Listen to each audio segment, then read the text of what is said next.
The best place to hide the truth is in the pages of a book.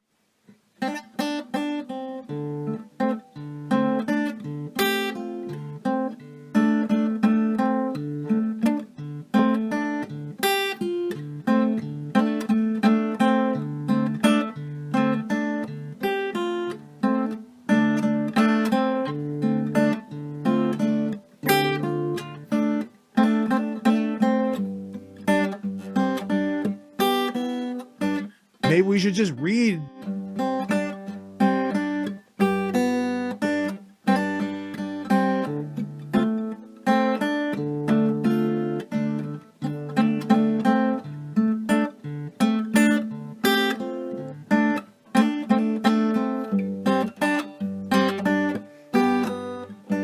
Maybe we should just read.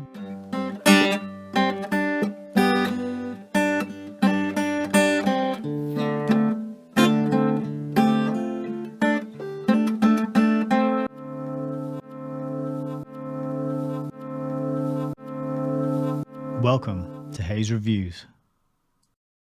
Hello, this is Nick, creator of Hayes Reviews. Good evening. I hope you're all doing well out there. We are back for another live stream, another reading, continuing with our book, The Milner-Fabian Conspiracy, 2012 book written by Ioan, Ratiu. And this is a 2017 edition, so it has been updated since 2012. And what a rip-roaring ride through history this book has been, beginning with an account of the Fabian society and their overlap and connections to the Lord Milner's kindergarten and his associations with Cecil Rhodes and the Round Table groups. Starting from there, bringing us all the way up to the present day, this book has been a real eye-opening, mind-blowing account of all the networks and the organizations and the groups and the individuals who have brought about the conditions that we are now living through. And I don't know about you tuning into this broadcast, how things are for you and where you are economically, socially, culturally, but for many people out there, it's a tough time that we're going through, and it's been steadily getting worse since we were all locked down. We were all forced to make very hasty decisions about our health under the threat of coercion, the threat of losing our jobs, never being able to travel again, never being able to see our families and friends and our loved ones again. We were manipulated, lied to, we were bullied into playing a game of Russian roulette with an untested, previously unapproved product that had never successfully been brought to market before in the history of anything and anybody, anywhere, right? So very strange times. And that was really tough. And things are only going to get tougher because the economic impacts of that decision to lock the world down are now starting to unfold and are now starting to be felt. And of course, it will never be admitted what the real reason is for all this austerity, for all these rising prices, for all this tightening of belts, for all this tracking, tracing, and databasing of everything we do in order to improve the system and the situation for everybody. Of course, it's not to improve the situation. It's to control it further. But of course, the real reasons will never be admitted. And so it is up to people like you to tune into broadcasts like this, where we dive into the books and we get a view of things that is hidden or occulted or left out when it comes to mainstream broadcasts. I don't really spend much time at all on the mainstream news outlets out there anymore. I don't even check in on them to see what's being said and what people are being told and trained to focus on now. I'm pretty much exclusively just into the reading and the research that I do for the channel, and a handful of trusted sources, usually other people, other creators and other voices who I know are very well read. Because for me, and for you as well, I hope, it's all about the books. The subtitle of this channel is, of course, Truth in Books, and that is what we are going to be doing tonight, is continuing with our reading. So, good evening to you all if you're tuning in live. If you're watching on the replay, I hope you're doing well out there in the future times. And do not forget that there'll be a pinned comment underneath the video with timestamps that you can use to move around and accelerate your progress through this video to the part that most appeals to you. So use that. I've got quite a meandering, winding preamble ramble lined up tonight, and I was working on it right up until the very last second, so I'm a little bit flustered. I feel a bit unprepared, but hopefully the audio is coming through and the video is coming through. I can see Elizabeth and Frank over on YouTube saying hello. I hope you're both doing well. We got Art Murray 1 over on Rumble. So I think the broadcast is going out there and we are being heard on tonight, on this day, Friday, the 10th of January, 2025. So the topic is, for this chapter, the chapter we're about to begin tonight, the topic is immigration. And what could go wrong discussing the topic of immigration? Nothing at all spicy or emotional or controversial about this topic, is there? No sirree, not at all. So I've put together a preamble ramble, and I think it's about time that we dive right on into it. So we're going to go over here, and we're going to switch on the desktop audio, because I've got this little video to play for you. And I might just have to mute myself while I play this. But I was definitely surprised about this video when I saw it and what was said in it. And I can't remember where I saw this. I saw it on a clip. I think it was on a TruthStream Media clip, which in fact, I should probably, I'm going to get the TruthStream Media video up because it is a really good one. And I want to tell everybody here about that. So this is a case in point of what I was just saying about how I don't follow any mainstream stuff at all. I actually discovered this clip of the prime minister of my country, the country I live in, that I'm from. I actually discovered this clip by way of a couple who run a YouTube channel over in America. And they have a video, a really fantastic video, which is called "The War on Speech is Turning into a Monty Python Sketch." So I'm just going to go back over to here now and show you a little clip of that. That was totally the wrong thing. Apologies. So this is the TruthStream Media channel, and it's absolutely fantastic. I really love TruthStream Media. They put out amazing content, really well researched. It is high production value, and they are a husband and wife team. Former InfoWars contributors. They struck out on their own, and now they put together exceptionally interesting and informative videos. And this one is called, as I said, "The War on Speech is Turning into a Monty Python Sketch." And there's a lot of good footage and clips in here of ridiculous videos of the UK police arresting people for causing people anxiety because of their online posts. That's one example, and there's plenty of other examples. There's a reference to the king formerly known as Prince and his recent speech and the crazy things that he said in that speech. There's a good clip of John Cleese, free speech advocate extraordinaire. And then somewhere in here, there's a clip of Keir Starmer, or Keir Starlin, as some people like to refer to him. And I had to do a bit of a double take. When I heard this clip, I thought, surely not. I think it was in this video. I might be totally getting this wrong. But anyway, that's a great video. You should go and check it out. But the clip of Keir Starmer is here. And we're gonna play this. It's very short. It's 2 minutes. And this is posted on the Guardian News. And pretty revelatory. So I'm going to mute myself, and then I'm going to play this video, and hopefully you can all hear it. Let me know in the chat if the audio doesn't come through properly. The Independent Office of National Statistics has conducted vital work on the state of immigration and found the previous government were running an open borders experiment. As the ONS sets out, nearly 1 million people came to Britain in the year ending June 2023. That is 4 times the migration levels compared with 2019. Time and again, the Conservative Party promised they would get the numbers down. Time and again, they failed. And now the chorus of excuses has begun. We heard that from the Leader of the Opposition yesterday. But what we didn't hear, what the British people are owed, is an explanation. Because a failure on this scale isn't just bad luck. It isn't a global trend or taking your eye off the ball. No, this is a different order of failure. This happened by design, not accident.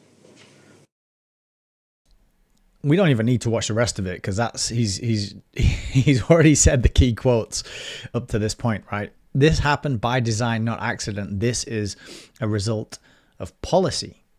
And of course, he does the absolute classic thing of like deflecting and blaming the blue team. It was the blue team's policy, totally failing to acknowledge the red team's contributions prior to the blue team getting in and doing what they did.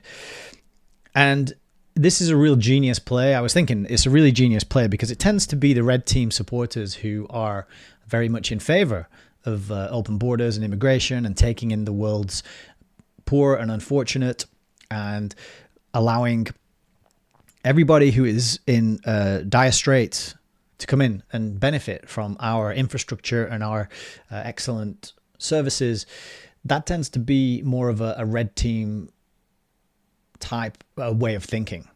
And so for the red team, the leader of the red team, to now come out and say this is a blue team thing and they're at fault for it and they've done something wrong, I think it's a real nice bit of doublethink. It's going to challenge a lot of people's assumptions and about themselves and their allegiance to the red team and whether or not they're good people and what they actually think, if they are still thinking at all, which in many cases might not be the case. But I think it's quite amazing that he said it's been an open borders experiment and it has all happened by design and this has been the policy. And I just want to dwell on some of the comments underneath this video. They're pretty good. This guy says, hasn't he been arresting people calling this out? And then this person says, he threw people in jail for voicing the same concerns. What a hypocrite.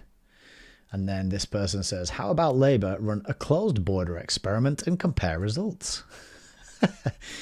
Someone here says, yeah, you're right, Starmer, but it was your mate Tony Blair that started it. So some great comments. Here's a good one. Vote Labour, get open borders. Vote Conservative, get open borders. Yes. Again, another person pointing out that this all started when Blair took office. And on and on and on and on and on and on. But I don't think we're going to hear Keir Starmer acknowledging the red team's role in this situation. I think it's just a way for him to lay the blame at the feet of the outgoing blue team, blame everything on them, and then do the classic thing of we need to raise the taxes because we've got to fix all the problems that the previous team made, which is the classic stance of every incoming group, which is we need more of your money to fix all the problems that we've inherited. Every time, isn't it? Oh, I've just seen we got Gwen and LJ in the chat over on YouTube. Good to see you all. And we got Plutonium Productions as well. Fantastic. Good to see you here. Hope you're doing well. It's been a while. I'm glad that your thumbs are still working and you're able to type messages into a YouTube chat. That's wonderful. And we got Faith as well over on Rumble. We got Timmy on YouTube. Awesome. People are trickling in. Good to see you all. Very happy indeed. Yeah, so this is quite a good clip to frame where we're at here in 2025 on the topic of immigration. We are the not the recipients. We are the subjects of an experiment. We are being experimented upon without our consent, without our support, our approval, without our permission. We are being experimented upon. This is nothing new. This has been happening since time immemorial. In fact, I got a really exciting little bit of treasure in the post today. I can't help but showing off when I get new things to show off. But this is a book called Battle for the Mind by William Sargant. The Mechanics of Indoctrination, Brainwashing, and Thought Control. Guess when this was published? It's not that old, but this is a 1957 book. And it is endorsed by none other than, as you can see here, Aldous Huxley and Bertrand Russell. And the publisher is Pan Books, which is a pretty curious name, isn't it, for a publisher? Pan. Peter Pan, Pied Piper, Pandemonium, Pandemic. Great. Pan has published a book, Battle for the Mind. Point being that this book is proof that we've been experimented on, and the mechanics of indoctrination, brainwashing, and thought control have been studied, analyzed, and utilized against us, right? At least since the 50s. Goes back much, much, much longer than that. But to have a prime minister stand there and say you're being experimented on and it's an open borders experiment is quite an incredible thing. So that's the topic of tonight. So I thought, as part of my preamble ramble, we've got gov.uk summary of latest statistics with regards to immigration. This is kind of dry and boring. Nothing too amazing stands out to me here, apart from massive amounts of visitor visas, 2 million in fact. A lot of people extending their stay. We've got a lot, that's 813,000 there. Small boat arrivals, only 31,000. I thought, I don't know if that number just seems small in comparison to some of these other big ones. But we got 7,000 being sent back. So you can see all these big fat purple arrows of people coming in. And then the people that we're managing to either send back or return are these tiny, thin, wimpy looking little grey arrows here. Total of about 30,000 people were either denied entry or sent back, versus which is a tiny fraction of the amount coming in. And you can just see that on the diagram here. But a few notes of the overview. It says 1.16 million visas were granted for work, study, or family reasons, which, you know, I have people in my family going through this process of applying for visas and further leave to remain visas and seeking to get a passport in order to stay here indefinitely. And basically, if you've got the money and you keep your nose clean, it helps if you have a job and you're paying taxes, then you're going to get it. And you have to submit a big fat wad of paperwork and documentation.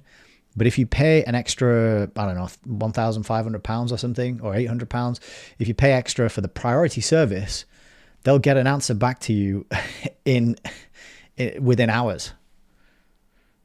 Right? So there's no way that they're reading through all that documentation, analyzing it, checking it, verifying it. There's no way. It's like, pay us the money, stamp it, next, and you're going to get through.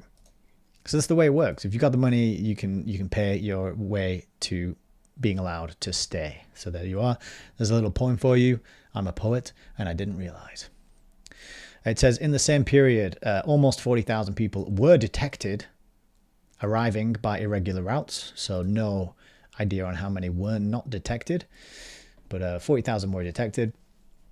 And you can see here, most people are coming here for work and for study. I happen to know, because I have my wife's family member here on a study visa, that if you come on a study visa, upon graduation, you automatically get to stay here for another 2 years, with or without a job. So, and then during that time, you can find employment, or you could get married.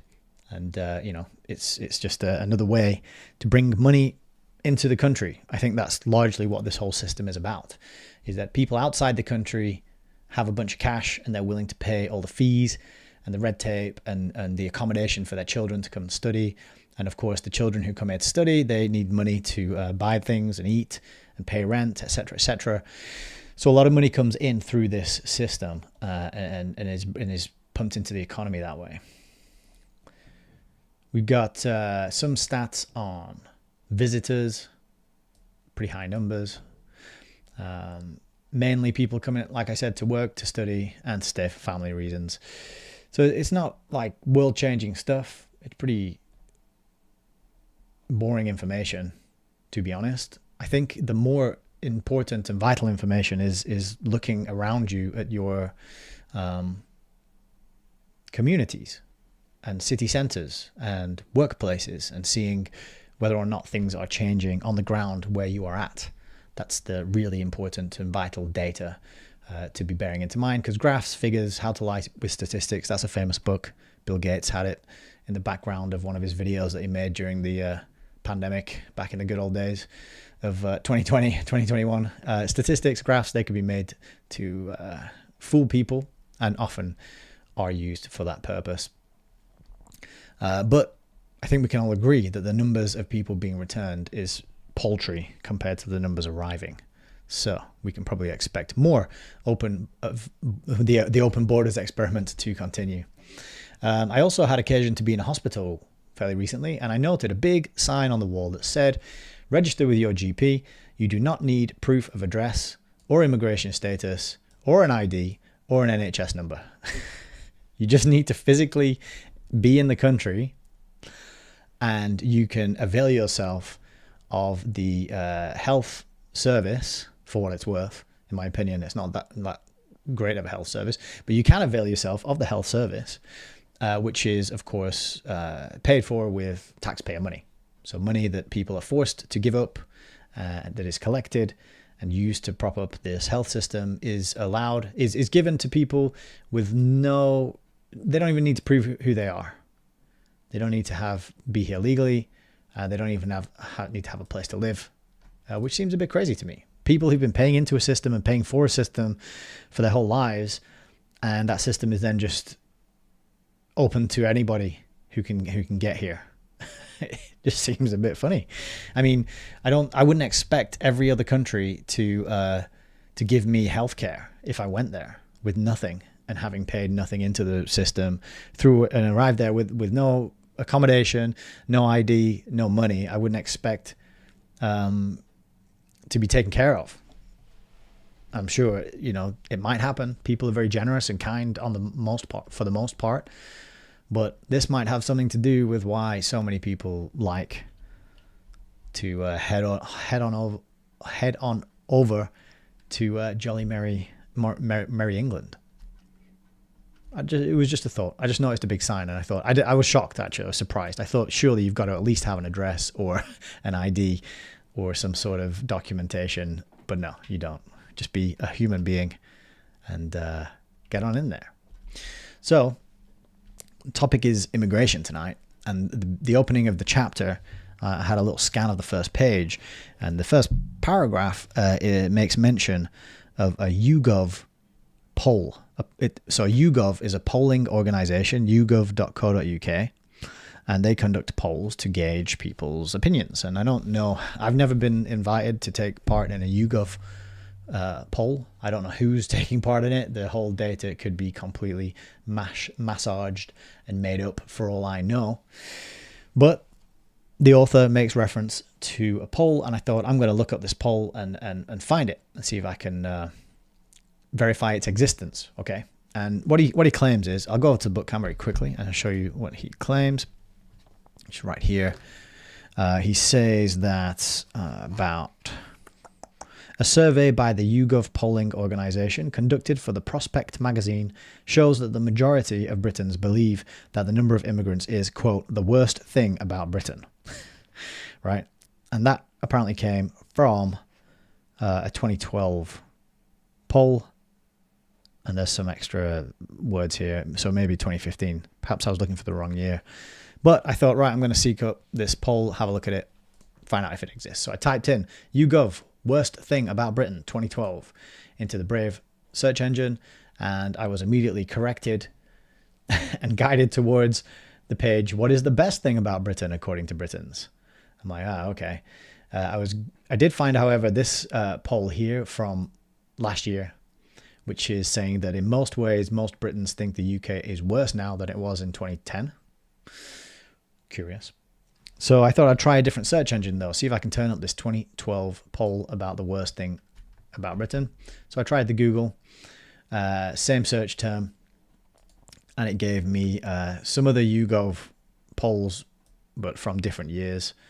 Here's a 2012 one, but it's talking about the Euro crisis, doesn't seem to be talking about immigration. Here's one, still Groundhog Year, talking about the recovery. I'm like, okay, that doesn't seem to be turning it up either. Try a different search engine, Yandex. I heard that this one is one of the best search engines out there now. It doesn't have as much messing around with the results, fiddling of the pages that it shows up, right? So I tried this one, and same results, and then some Twixter results. And then down here, I had to laugh because I found this result. So what is this? 1, 2, 3, 4, 5, 6, 7, 8, 9 results down on Yandex, and it actually gives you a link to the PDF of the book, The Milner-Fabian Conspiracy. So I can confirm that Yandex does indeed win the contest for best search engine, because it will take you to this book on the first page of results. But unfortunately, I was unable to find the actual poll. That's why I was kind of a bit flustered when I started the broadcast, because I was looking for this poll and trying to dig it up. But here's the PDF of the book. I can chuck that in the chat for anybody who doesn't have a copy yet. Might be a good one to download and print. But nevertheless, this website, YouGov, does actually have a whole section on immigration. If you type the word immigration, then you can look at trackers, surveys, and articles. I went over to the surveys tab and I thought, okay, maybe if I scroll back through all the surveys, I'll eventually get back to 2012 and I'll see this one that Ratiu is talking about in the book. Unfortunately, I couldn't, but I did find some other surveys that I thought might be interesting and worth looking at. So here's one that's from 2017. Do you think the level of immigration in the last 20 years has tended to increase or decrease racism in the country? 66% of people said it's increased racism. How many people polled? This is 4,400 adults.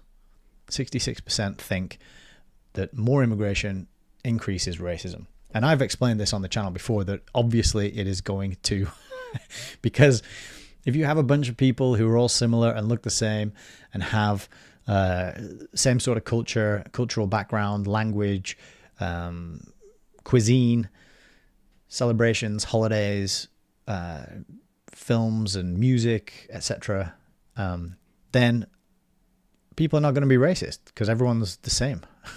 It's only when you stick together a bunch of different people that the racism can happen, right? You can't be racist against people who are the same as you. You can only be racist against people who are different. So of course, mixing loads of different people together is going to increase racism. So it's kind of obvious. It's a bit of a no-brainer.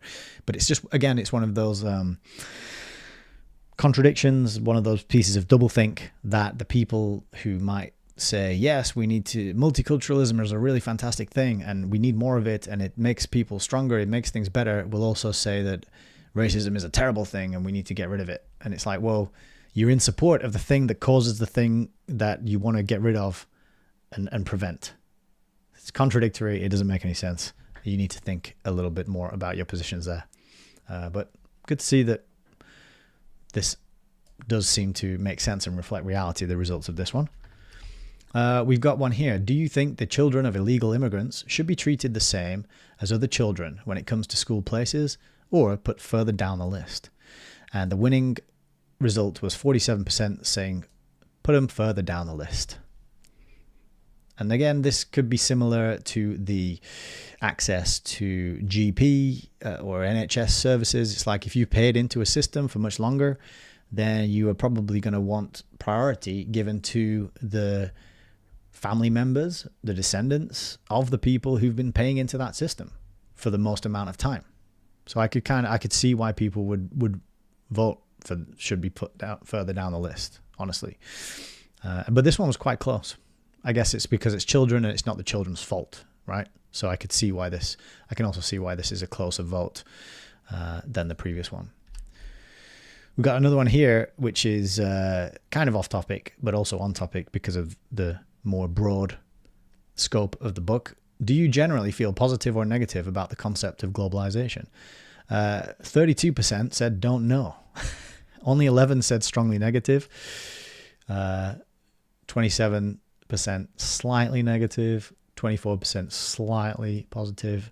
Only 6% very positive. So that's kind of reassuring in a way. Most people are on the fence. They don't know. They haven't done the research. Probably haven't read Milner-Fabian Conspiracy. Probably haven't read a lot of the books that we cover on this channel. And they're ripe to be swayed and educated and enlightened and informed. This is from 2016. 3,000 adults in this survey. So that's also quite kind of an interesting result.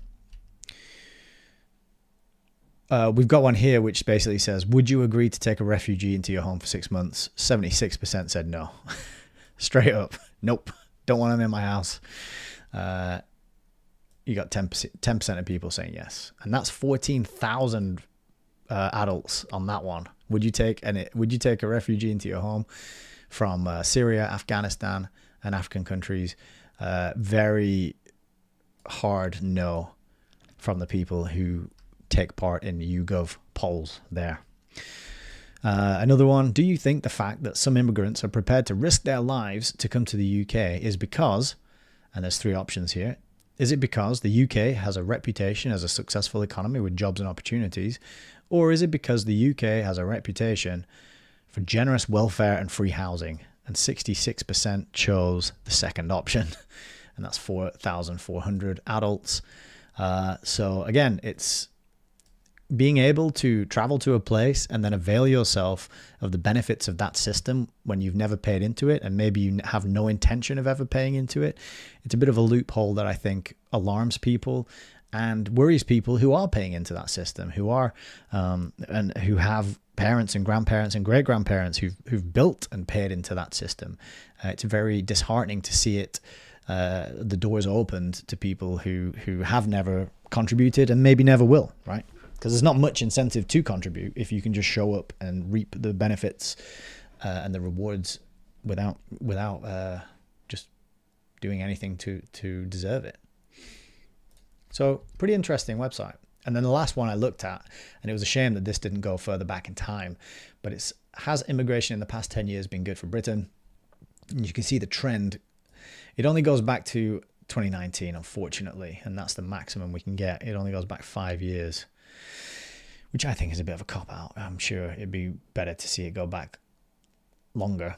But what has happened is that people who think it's bad, people who think it's mostly bad, mostly good, or both good and bad, all started off around 30% back in 2019. But now, here, today, on the 23rd of December, well, the last date that this recorded was 23rd of December 2024, we've got 43% think it's mostly bad. We've got 30% who think it's both good and bad, and we've got 18% who think it's mostly good. So that is a big sea change. Doesn't tell you. So it's a monthly tracker with between 1,500 and 1,800 adults per wave. I guess that's every month they get that many people to fill it out. So you can see the tide is turning. Opinion is shifting. People are starting to get very concerned about this open borders experiment that has been carried out against us, upon us, without our consent and against our wishes. So that's probably good news, I think. So that's YouGov. Now, to finish off my little preamble ramble tonight, I've got a slight tangent, although it's not, because it links to the video that we started with. And I think Frank over on Telegram or somebody else, I think it was you, Frank. Apologies if I'm misattributing this. But somebody pointed out that the 2 flags in the background were arranged in a very specific way. And these kind of things have meaning. They're never accidental. It's not like, there's no way those flags have ended up in that situation, in that arrangement, accidentally. There's no way. I mean, this video might even be entirely AI for all I know. The way, because Keir Starmer has such a distinct, crazy lack of humanity. I mean, demon in skin suit, to borrow a phrase from you, Frank, that is absolutely, I don't know. I think a demon might have more like personality and more energy than this guy has, more vitality. I'm not even sure this thing is alive. It might just be a robot of some kind or some sort of clone. I don't know. But that video, the way he reads and looks down and looks up, and it's so wooden, it's so robotic, it's kind of strange. But the flags in the background, as you can see, and as I've highlighted on this screen grab, form an XX. So it's 2 X's. And it reminded me of a book Surprise, surprise. I bet you didn't. I bet you didn't see that coming. But it reminded me of a book, which is called The Double Cross System. And so I thought we'd touch upon that a little bit as well as part of our preamble. So what's the double cross system? Well, the double cross system, or the XX system. So that's why it made me think of that. Oops, no, that's not what I want to do. Let me do it. So it's an XX, right? So it's a double cross system, the XX system. It was a World War II counter-espionage and deceptive operation of the British Security Service. Nazi agents in Britain, real and false, were captured, turned themselves in, or simply announced themselves, and were then used by the British to broadcast disinformation to their Nazi controllers. Its operations were overseen by the 20 Committee under the chairmanship of John Cecil Masterman, and the name of the committee comes from the number 20 in Roman numerals, XX. So you've got XX, which means double cross, which is 20. Okay.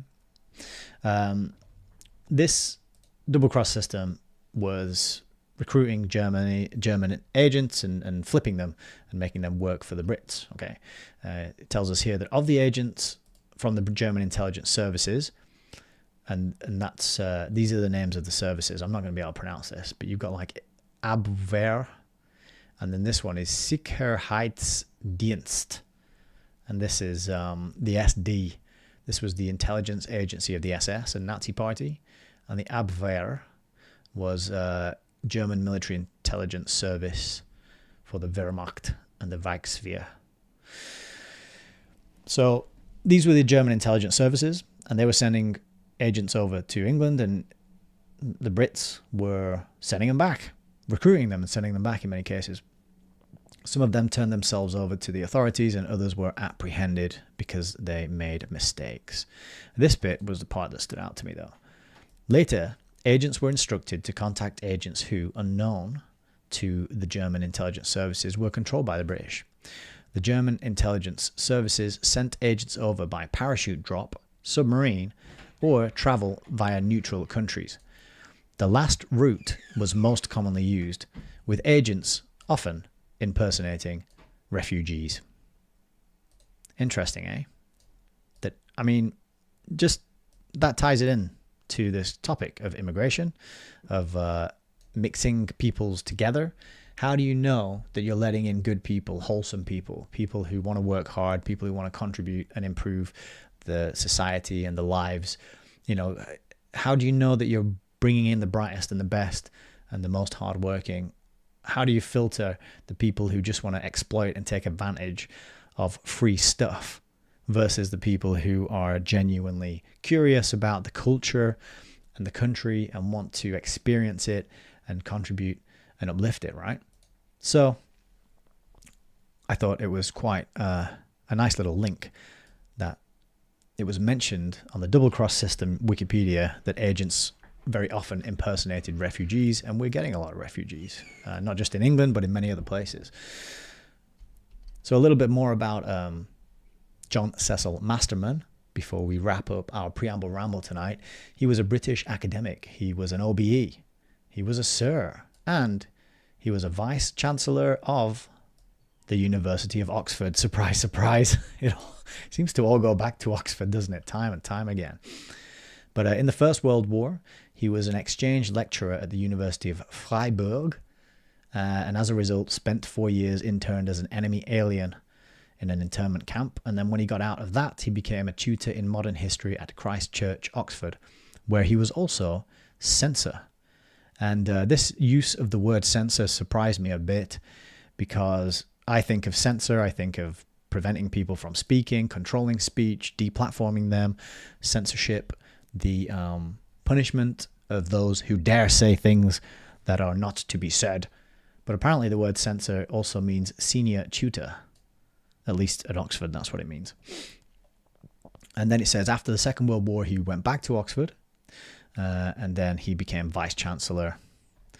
He wrote novels, mystery novels about solving murders. But here's a little information about the 20 Committee, or the double cross system, or the XX system, right? When World War II broke out, Masterman was drafted into the intelligence corps. He became an officer of the Order of the British Empire in 1944, and he ran the double-cross system. He credited MI5 with the idea. It's also widely assumed that the writer Ian Fleming, himself involved in wartime intelligence, adapted Masterman's name for the character of Jill Masterson in his James Bond novel Goldfinger. I really like that little tidbit of information there, because people often hand wave, perhaps, and dismiss fiction, but a lot of truth can be written in fiction, right? And you'll find out why in a minute in this section on Revelations. So J.C. Masterman, he wrote a book. I said this triggered a memory of mine, and it was related to a book. I'm going to show you the book in a minute. But he wrote a book, and his book was called, it's down here, The Double Cross System in the War of 1939 to 45. So that's the book he wrote. What happened when he published this book? Well, it tells us information about the double cross system remained secret after the war. In 1958, Masterman began pressing the British intelligence establishment for permission to publish a book, but he was refused. He was not authorized to write a book about this double cross system. However, he was not to be deterred. The revelations about the Cambridge spying in the 1960s resulted in low morale throughout the intelligence community, and Masterman felt that the publication of a book about the double-cross system would restore public confidence, and so he pressed his suit once again on the matter. So if you recall, the Cambridge spying is... We talked about that on a previous stream when we were discussing the Guardian article about how 1 million documents were withheld when they should have been released to the public in a secure facility with cameras and fences and a little no man's land between the inner and outer perimeter. And if you recall as well, they told us a little bit in that story about the topics that were the documents that were being withheld illegally, or at least against the government's own rules on releasing documents. They were breaking their own laws there, because their law is that they should release the documents after 30 years, and that time came up and they said, no, we're going to keep hold of them and censor them.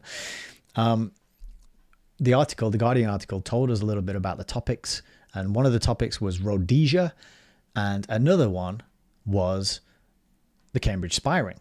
And I pointed out that there's a book called The Fifth Man, which is very expensive in America. It's hard to get hold of that in America. It's quite expensive. It's a lot cheaper here in England, so I have multiple copies of it. But that is alleging and asserting that Lord Victor Rothschild was the fifth man in the Cambridge spying. So it all connects, right? So this Cambridge spying was a bit of a kick in the morale, and he wanted to improve morale by talking about this excellent double-cross system. But he was cock-blocked from writing his book. The government refused again in 1970, so he decided to have it published in the United States, where he felt he would be out of reach of the official Secret Act. He was supported by Norman Holmes Pearson, a member of the Yale Universal faculty, who nominated Yale University Press as publisher. Pearson was more than happy to help Masterman because he also served in the 20 Committee as the wartime head of the Counterintelligence Division of the Office of Strategic Services. Yale had contributed many scholars and students to the OSS, and Chester B. Kerr, director of the press, saw the importance of the book historically and commercially. For a time, British authorities threatened Masterman with legal action, but in the end bowed to the inevitable and allowed publication, with the proviso that 60 passages in the manuscript be deleted. Chester B. Kerr, the director, he would only acquiesce to a dozen deleted passages. And the book, The Double Cross System in the War of 1939 to 45, was finally published in 1972 with a foreword by Pearson, who did not refer to his work in the committee. That's the 20 Committee, the Double Cross Committee. Masterson wrote the book without revealing anything about Ultra, which was still highly secret at the time, and the ban on talking about Ultra would be lifted 2 years later in 1974. So that is what I thought of when I saw this picture. and somebody pointed out that it was a double X, I thought, oh, double X, I know that. That's double cross. And obviously, you'll probably not be surprised to know that I have a copy of the double cross system. And I got this quite a while ago. This is one of the first books I got because I heard Richard Grove talking about it. And what Richard Grove said is that this book contains an admission that foreknowledge of the Pearl Harbor attack existed in the British and American intelligence services. So I thought, if that's true, I want to get a copy of that book, if it's got that admission and that evidence in there. So we'll just have a quick look at this. And one thing I really like about this particular book, it's got all the library stuff like still on it, the stickers there. It's got a little barcode on the back from the university that it was in. One second, I'm just going to move my microphone. Kind of sitting at a weird angle there. You got a little stamp as well. I don't know if you can see that on the, like an indented stamp at the bottom. This is 1972, Yale University Press, so it's first edition. And the library that it's from is, I can't even read it, something University Library.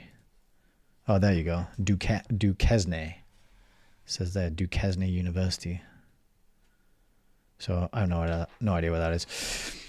But the question is, does this book have admission that there was foreknowledge in the British and American Secret Services about the Pearl Harbor attack? So what do you do? Do you read the book, start to cover, front to back? No, you don't. If you want to ask a question like that, go to the index and have a look for P and look for Pearl Harbor. Just went past it, didn't I? There we go. So we got Pearl Harbor Tricycles Questionnaire on 79, page 79 to 80. All right, so let's go to page 79 and have a look and see what it says on page 79. So on page 79, it says, and I don't know the context. I haven't read this book. I just have read this page, basically. It's talking about an over-elaborate examination of questions on foodstuffs. So I'm assuming that it's talking about imports and exports, and maybe this is a method, a means by which people are sneaking in and out of countries to do their, subterfuge and their spy work. It says, this over-elaborate examination of questions on foodstuffs is only an example of the sort of information which the traffic could give with regard to enemy intentions. Another startling example is to be found in Tricycle's Questionnaire for America, which contained a somber but unregarded warning of the subsequent attack upon Pearl Harbor. Tricycle had established himself, so Tricycle is the code name for one of the double-cross agents. Tricycle had established himself as a leading and highly placed agent in England and had made 2 more visits to Lisbon, the first in January and the second in March and April 1941. So much was he trusted that it was arranged that he should go to America at the behest of the Germans in order to start a large-scale espionage network for them there. He accordingly left England on the 26th of June, stayed for some time en route to Lisbon, and finally departed for America on the 10th of August, carrying with him his questionnaire concealed under a series of full stops. On the 19th of August, we received copies of the questionnaire from MI6, and this questionnaire was read to the 20 committee, and translations were sent to service members. It will be remembered that the full stops were photographed and enlarged by the FBI in America, who were therefore in possession of all the information contained in the questionnaire. Now, it doesn't say whether this was before or after, whether they were in possession of all this information before or after the Pearl Harbor attack. But it does say that the FBI were in possession of a somber but unregarded warning of the subsequent attack upon Pearl Harbor. So it's not absolutely watertight, but it suggests that they did have that information in their possession. So it's quite curious. And it suggests that it's a good book to have and that the double cross system is something that is real, that is historically verified, that the British government tried to prevent from being discussed in this book, and eventually J.C. Masterman had to go through other routes to get it published, right? Risking his freedom because getting persecuted under the Official Secrets Act is no joke. You don't want the British government to be throwing a book at you in that way. And so when I saw this, it got me thinking about two crosses, about double crosses, about the intelligence services, about foreknowledge, about how events are planned and pre-planned, about how this man, this maggot, this lizard, reptilian type of, I don't know, like mannequin. I can't call him a man. I'm just going to call him a mannequin, because you know those mannequins in supermarkets, they have more personality and humanity than this thing.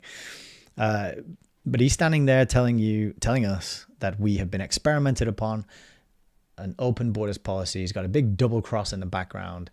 And I just thought it was almost an admission of who's behind this and who's doing this, and that it's all planned, that it's all being done on purpose.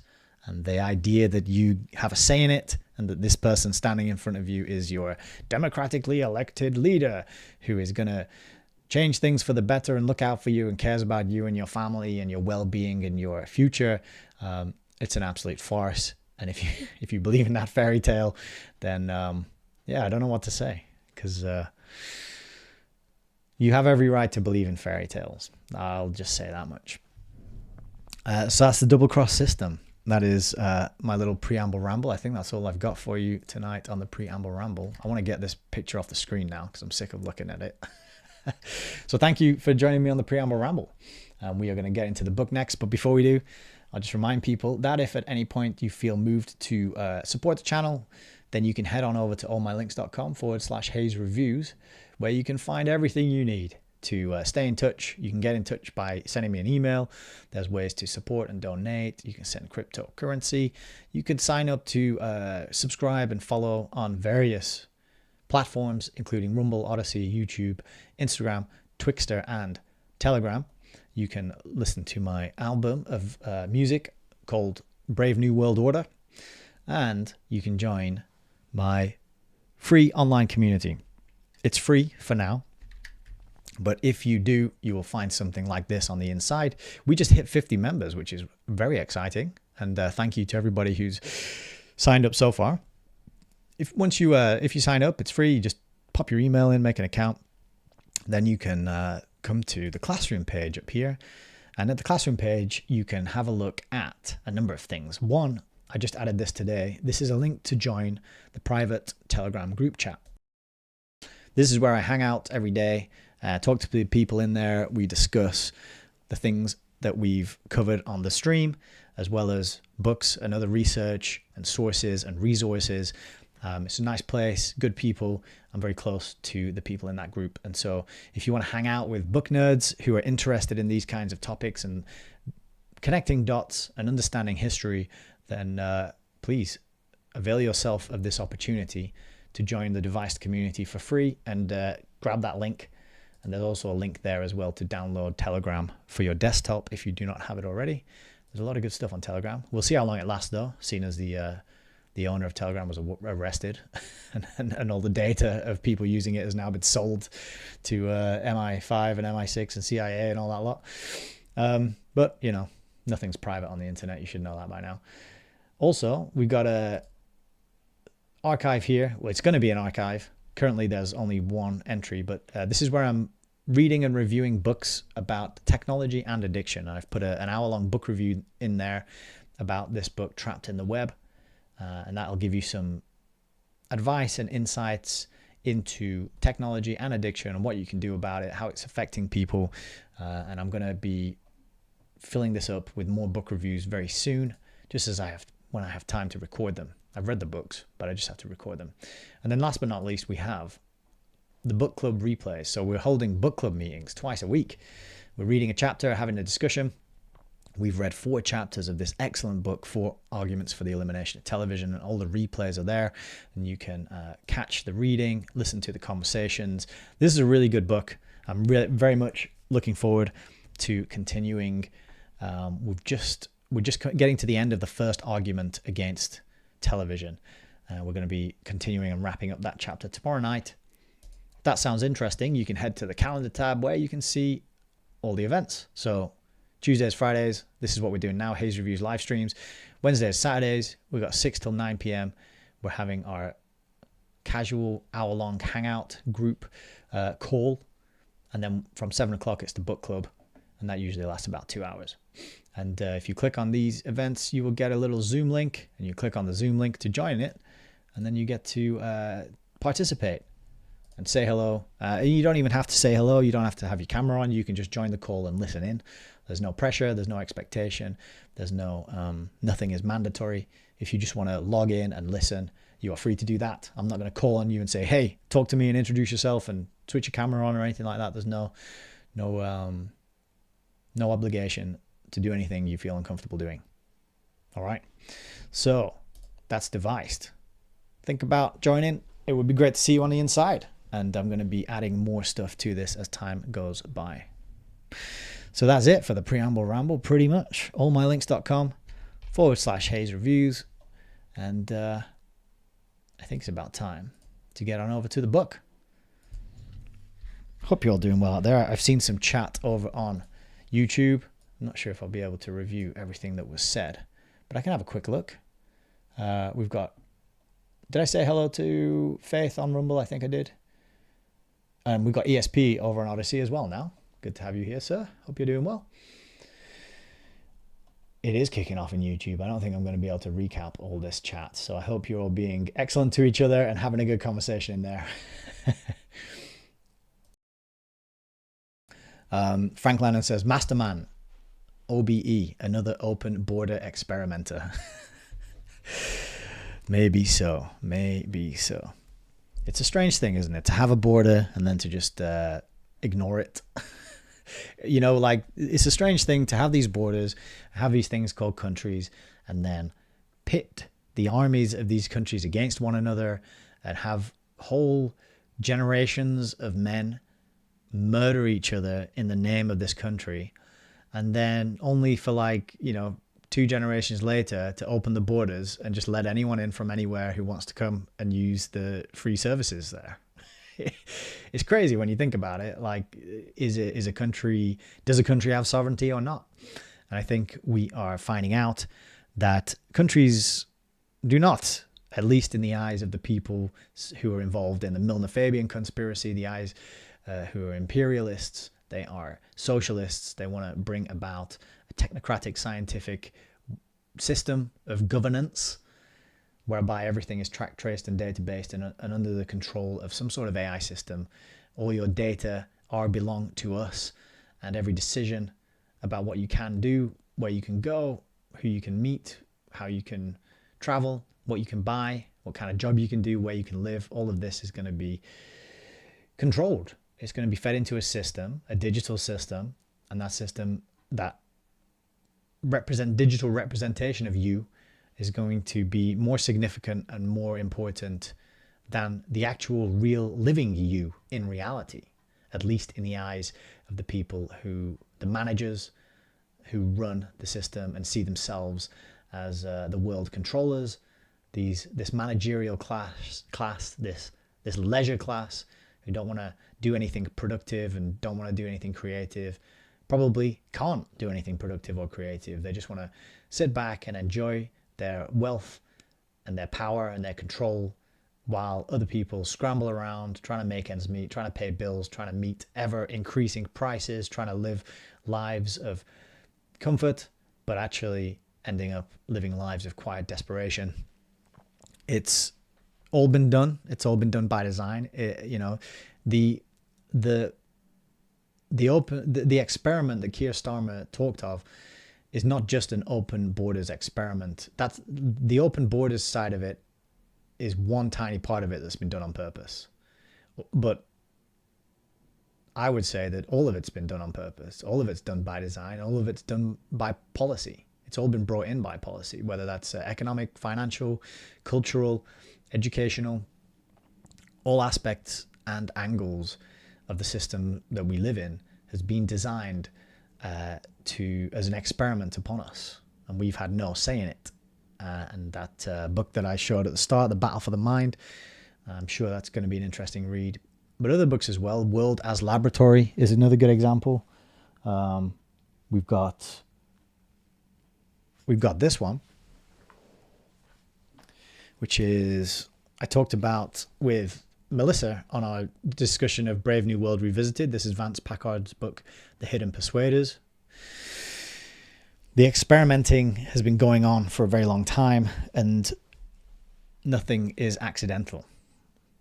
And if you want a little evidence to back up that statement, then I would recommend checking out my conversation with Melissa of Cutting Through the Matrix, where we discussed Brave New World Revisited, because that really does admit a lot of this. It shows you the mentality of this scientific elite who want to manage the rest of us. And that's a 150-page book. It's very short, but we had a 5-hour conversation discussing the many quotes and revelations and nuggets and tidbits that are to be found between those two book covers. So I would check that out. That's published on Melissa's channel. Alan Watt CTTM is the place to go. That's here on YouTube.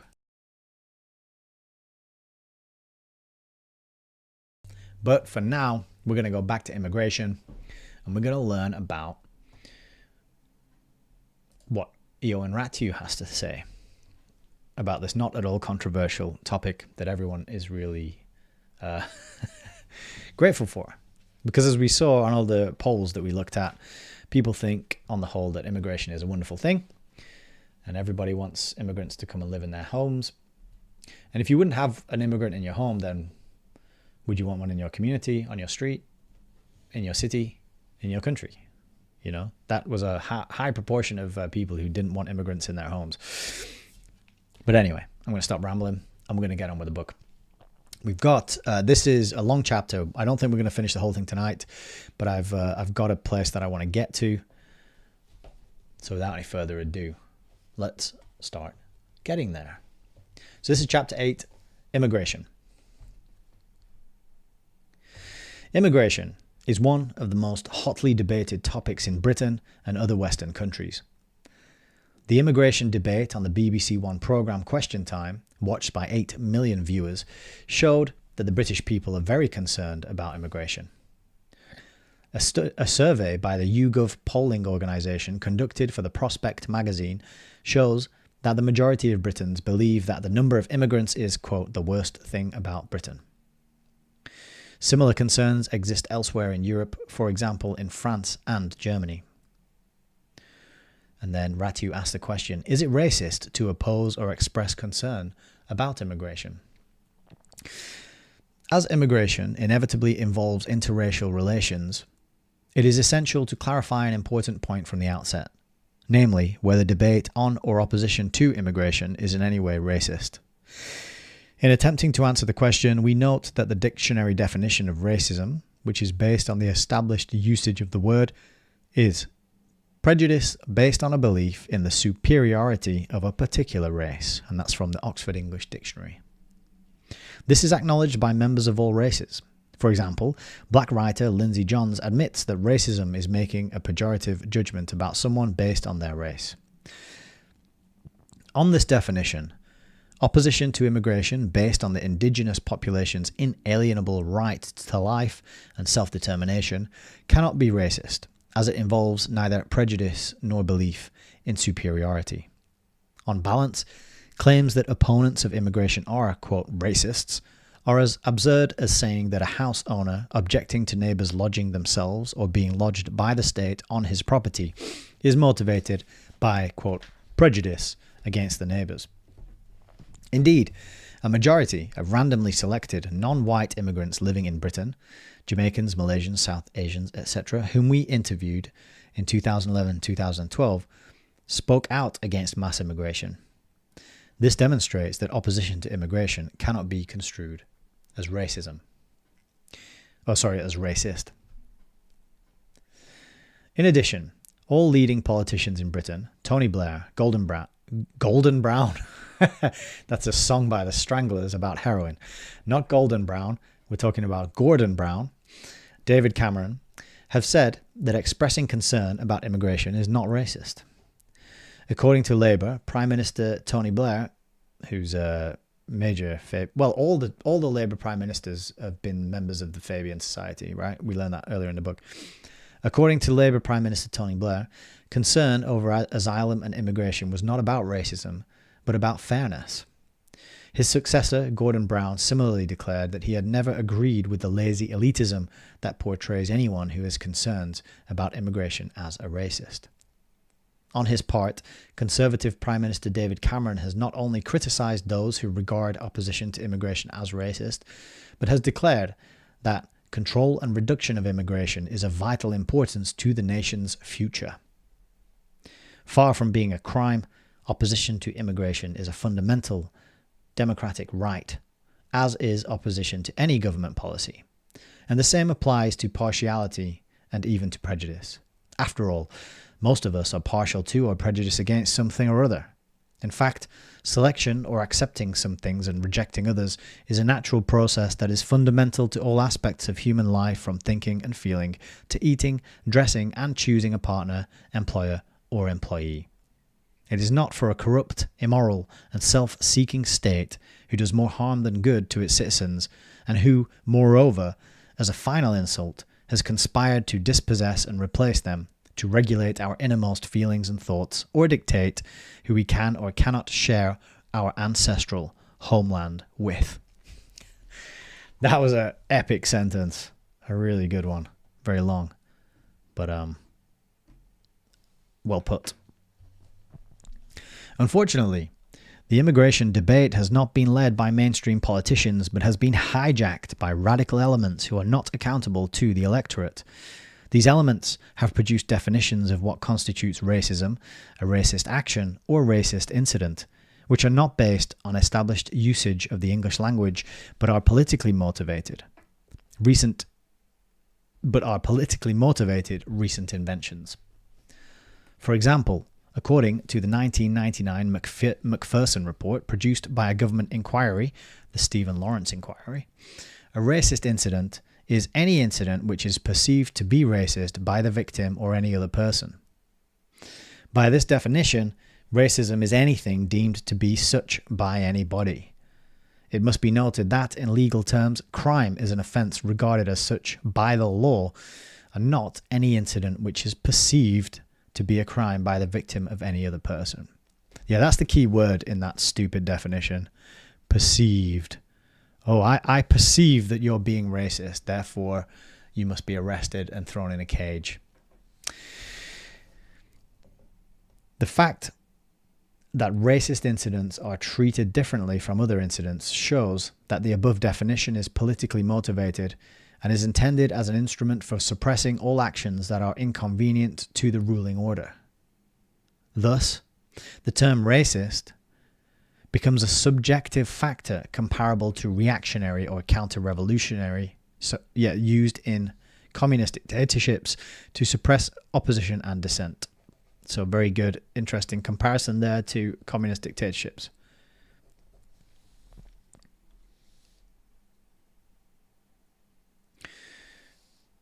Everybody is racist who is not a supporter of the left's mandatory party line. Indeed, we find that the UK Independence Party, which is said to be anti-immigrant, is routinely referred to as xenophobic, far-right, and, tellingly, counter-revolutionary in left-wing publications.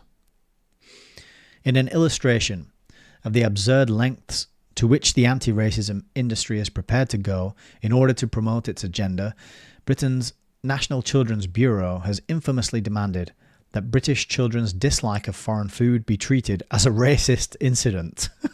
What? Apparently that's a Daily Telegraph article from 2008. Toddlers who dislike spicy food, racist. In this elite, engineered, surreal scenario, the left's propaganda operatives are able to misrepresent anti-British cultural imperialism and oppression as fight against racism. While such draconic application of the law to children may be worthy of Stalinist Russia, In an ostensibly liberal democratic system, the same definition should allow the counterclaim that immigrants' dislike of British food is a racist incident.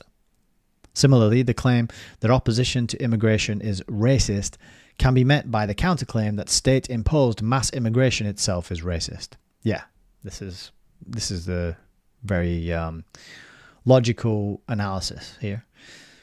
Indeed, the belief that Europeans are incapable of running their own countries without immigrant assistance is as racist as the colonial belief that non-Europeans were incapable of ruling themselves. In other words, the majority must learn how to make use of the law and of plain logic or common sense. I would start with the logic and the common sense first, because trying to use the law without that is yeah. Let's walk before we try to run, right? To defend its own interests. Should the majority prove unable to do so, this would mean that the system is, in the last analysis, undemocratic and in urgent need of change. Great. That last section there was really good. I would recommend people to revisit and re-listen. Just looking for my little blue Post-it notes. I'll whack one on there. That's a really good bit though, because I've made the point as well on this channel before that you can test the validity of something by reversing it, right? So if somebody says that you can't fly a Union Jack flag because it's racist, then why can you fly any flag? Surely every single flag is racist. Therefore, it's not the specific flag that's racist; it's the act of flying all flags. You know, if you have a Black History Month and you exclude white people from attending the Black History Month sessions or something like that, which has been proposed and has happened in America, then it's racist, because the only thing you need to do to know whether it's racist is to reverse it. Okay, we're going to have White History Month and only white people are allowed to attend. Everyone would say that's racist, right? We're going to have Black History Month and only black people are allowed to attend. Oh, no, that's great. Yeah, you should definitely do that. That's fine. That's not racist at all. It's totally illogical and inconsistent and contradictory nonsense. So I really liked his approach there and what he did by pointing that out, because it's very simple to refute these kinds of things and realize that you've been conditioned to view one version of the same thing as racist and another version of it not racist. Well, that's illogical, inconsistent, and it defies common sense to hold that position. So abandon it if you think like that, which I'm sure nobody on this live stream does. Oh, I see we got Hasdak over on Rumble. Good evening. Hope you're doing well. Okay, so next is the question: why is immigration a problem? Surveys by the US German Marshall Fund and other organizations have shown that the majority of Britons, over 60%, see immigration as a problem. Therefore, establishing why immigration is a problem is the principal task of the present discussion. That 60% number, that ties in with some of the polls that we looked at on YouGov at the intro, right? Therefore, establishing why immigration is a problem. Oh, I just read that bit. The fact is that small numbers of immigrants who are prepared to assimilate into the indigenous population have never been a problem. The problem is state-imposed mass immigration. And what did Keir Starmer say in the video tonight? He said this was state-imposed mass immigration. He didn't use those words, but that's what he said. And in particular, mass immigration of groups that refuse to be assimilated. That's another really key part of it. Specific points of concern are: who is coming into the country? How many are coming? Who decides on this? Do they assimilate? What are the effects of mass immigration on the indigenous population? What are the legal implications for the indigenous population? Number one, who is coming into the country? Oh, nice. He's going to answer all those questions he just asked. At present, practically anybody can come and live in Britain as a visitor, legal or illegal immigrant, student, asylum seeker, or, quote, refugee. And remember, the World War II spies often tried to pass themselves off as refugees, right? Number two, how many are coming into the country? There are no official figures for the total number of illegal immigrants, and figures for persons legally entering or living in Britain are deliberately played down so as to deceive the indigenous population about the true extent of immigration. And that's from an Evening Standard story entitled "Stop Lying About Immigration." However, he says, official figures show that there are hundreds of thousands per year. Moreover, the public go by what they see with their own eyes, and on that basis, the majority, 59% of Britons, believe there are too many immigrants in the country. Number 3. Who decides on the number of immigrants? The British people have absolutely no say on how many immigrants should be allowed into the country. This decision is made by politicians independently of and contrary to the will of the people. Number 4. Do immigrants assimilate? There are 3 aspects to the assimilation problem. A. Rising numbers of immigrants refuse to be assimilated into and are hostile to the general population. B. Immigrants are encouraged by vested interest, multiculturalist political elites, religious groups, etc., to resist assimilation. C. If the number of immigrants is very high, as is currently the case, assimilation becomes impossible. Instead of creating a harmonious one-nation society, all this leads to the creation of a multinational society of competing nationalities with ethnic and cultural communities as hotbeds for separatism and conflict, and clearly contradicts the official claim that immigration automatically makes a country quote-unquote better. Number 5, that's probably going to be the Conservatives' next campaign. Labour just ran with change this time, and I think Conservatives are going to come back with something equally moronic, and a one-word slogan they might run with is better. I could see that happening. You heard it here first. If that ends up being what happens. Number 5. What are the effects of mass immigration on the indigenous society and culture? Unlimited mass immigration must lead to significant changes in indigenous society and culture. There is no evidence that these changes are of any benefit to the indigenous population. On the other hand, there is evidence of negative effects. For example, A. Mass immigration restricts the indigenous population's access to territory or living space and to essential resources like water, food, housing, healthcare, transport, and schools. B. Mass immigration drives wages down and living costs up. And that's happened, hasn't it? C. Mass immigration leads to insufficiently assimilated or integrated migrant individuals and groups, which in turn leads to a rise in corruption, crime, and general social breakdown in the host society. And I think that there's been big headlines recently on this topic of corruption, crime, general social breakdown with regards to the inquiry that the current Labour Parliament have decided not to carry out. I won't say anything more about that, but pretty sickening. D. Mass immigration contributes to a rise in contagious diseases. For example, a significant number of asylum seekers come from countries with a higher incidence of TB and AIDS. That's from the Home Office Asylum Statistics.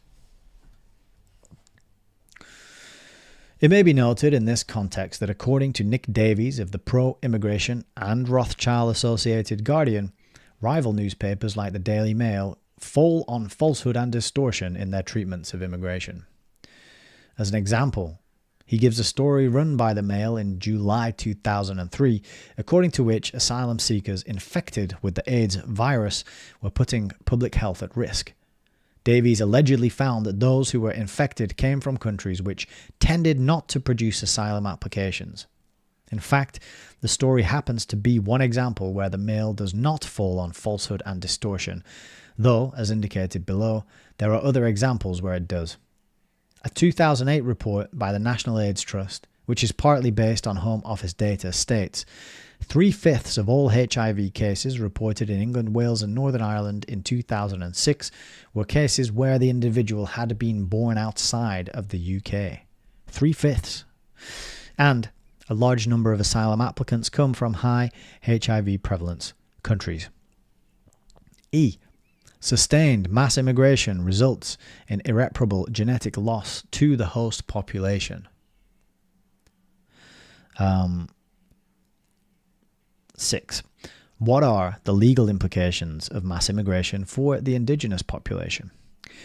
State-imposed mass immigration implies that the indigenous population has no rights to the territory it lives on, and, by extension, as life is impossible without territory, no right to life. This conclusion is supported by EU officials' statements to the effect that restricting immigration from the EU is illegal in EU law. Last but not least, mass immigration, particularly when members of the immigrant population are able to acquire positions of authority or higher status in relation to the host population, is a form of colonialism which is unacceptable in a democracy.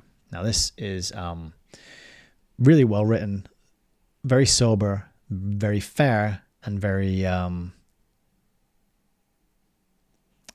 rational, I would say. It's not banging the drum. It's not fear-mongering. He's not stoking tensions between groups. It sounds to me like he's sticking up for one group of people, the native population, and commenting upon exactly what Keir Starmer was commenting on in that clip that we watched at the beginning of the video. Nobody asked for this, nobody wanted this, and yet it's being done to people. And the people who are the immigrants are as much victims as the natives. They and we don't know what's happened on the other side to bring immigrants to a place. But the policy is not just the policy of the political groups within the country. It's also the policy of the criminal gangs outside and the political groups outside in the other nations that are allowing people to move around and pass through their countries and move on and everything, right? So this situation has been imposed upon everybody everywhere pretty much from the top down. It's being done deliberately and being done on purpose. And it's very important not to blame the immigrants or the native population, because you've got to realize, as I said in a previous stream, that's the red ants and the blue ants who've been put together in a jar, and the jar is being agitated so that the ants will attack each other. And the ants are never going to realize that it's the person who put them in the jar who's shaking that jar to get them riled up. They're never going to realize that unless they take the time. Well, I mean, ants, they're ants. They're never going to realize that, right? But we're not ants. We're human beings. We can learn about history. We can read books such as this one. It's about being very sensitive and sensible. And I, in my opinion, recognizing that this is a top-down thing that's being done. It's like chess pieces being moved around on a board. And sometimes you got to sacrifice pieces. And in many times, these world controllers, as Aldous Huxley referred to them, are more than willing and are more than happy to stoke up conflict, wars, terrorism, in order to bump off a whole bunch of people and to play one group off another, meanwhile gaining the power and the wealth for themselves. So I think it's just really important to bear that in mind as the situation we're in when we're reading this stuff, just to prevent the likelihood of us getting emotionally triggered and starting to want to blame the other, the outsider. Okay, it's really important not to do that, I think, because that just doesn't help. That plays into the scheme of the world controllers. But I really like his point here, and this is a really serious point. This point 6 about the rights to the territory, because I said, I think on the last live stream, perhaps, or the one before, that if you emigrate from your country, you have a country to go back to. Yeah. But if people are immigrating into your country, you don't have a country to go back to. You're in your country. You're in your home. The place you grew up, the place your ancestors grew up, grandparents and parents, right? So you don't have another place to go. And your place is being transformed. And you, according to this like he's saying here, according to the legal implications are that you don't have a right to that territory. You don't have a right to home. It's denying you of any place to call your home, and you have no other place to go. If you emigrate somewhere and you don't like it, things go sour, you can only go back to the place you came from, and back to the culture and the people and the traditions and the way of life and all that. But it's a very different kettle of fish, and it's a different game altogether for the people who are already native to the place that is importing massive amounts of people. So very serious stuff. And that's a great point that he made there, that the 6th point. So continuing. Is there a need for immigrants? This question is investigated here on data related to Britain as a representative example, but the results are largely applicable to other European or Western countries. Specifically, it has been claimed that Britain needs skilled workers, that immigration is good for the economy, that immigration creates jobs, that Britain needs immigration to sustain the current population level, etc. The following facts expose the big immigration lie. 1. Not all immigrants are skilled. Many are unskilled. Even skilled immigrants may have unskilled wives, children, or parents. Along with the skilled workers, there are a high number of unskilled workers. 2. Many immigrants, housewives, children, students, retired persons are economically inactive, i.e. non-workers. This is particularly the case with immigrants who come to Britain and Europe in the context of family reunification and, failing to meet labour market requirements, struggle to find work. In the 1950s and 60s, many immigrants came to Britain to take up employment. By 1997, only 12% of immigrants from the former New Commonwealth entered Britain for work. Official reports show that immigrants are more likely to be out of work than British people. That's a Sunday Telegraph story. It follows that the proportion of skilled workers, indeed of workers in general, to the total immigrant population is much lower than it is claimed. 3.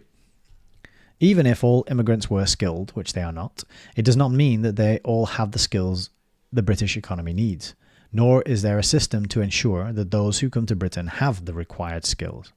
Yeah, so how do you, who's deciding what skills are needed, who's vetting and screening the people coming in for the skills that are supposedly we need, right? I mean, this economy is a service economy largely. It's not we're not producing anything here. We're not making anything. We're not doing anything apart from selling pasties and running I don't know, hotels and services. It's not a productive economy. We import most things from China. China produces everything now. Those agreements were made long ago, as Alan Watt refers to and describes. It was a deliberate plan to make China the producer of the world's goods, and so now we don't produce anything here. So what skills do you need? People who just smile and nod and take your money and give you the thing that you just bought from them. A lot of care work. But yeah, I don't know how you would decide what skills are required in an economy that doesn't really produce anything or very much. Anyway, carrying on. Point 4. If Britain is short on skilled workers, this is obviously a failure of the education system, and the question must be raised as to whether this failure is accidental or deliberate. Absolutely key, critical point right there, and that was what I was going to say further up, but I'm glad I didn't, because we'd just be repeating ourselves. In either case, the solution is to reform the education system and train local workers, not to import foreign ones.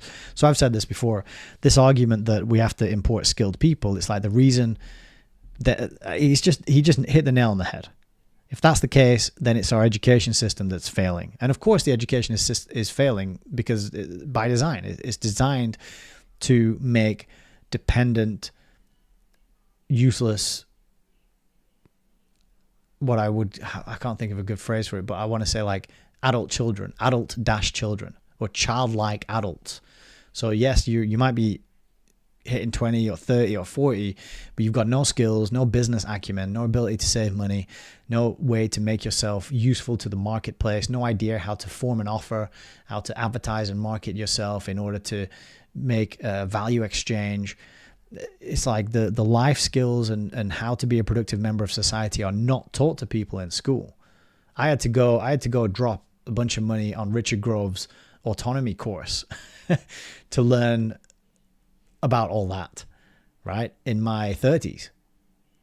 So it's not in school. It's been removed deliberately from school. And the reference for that is John Taylor Gatto's work, or a book such as The Deliberate Dumbing Down of America by Charlotte Thompson Iserbyt, or School World Order by John Krycek.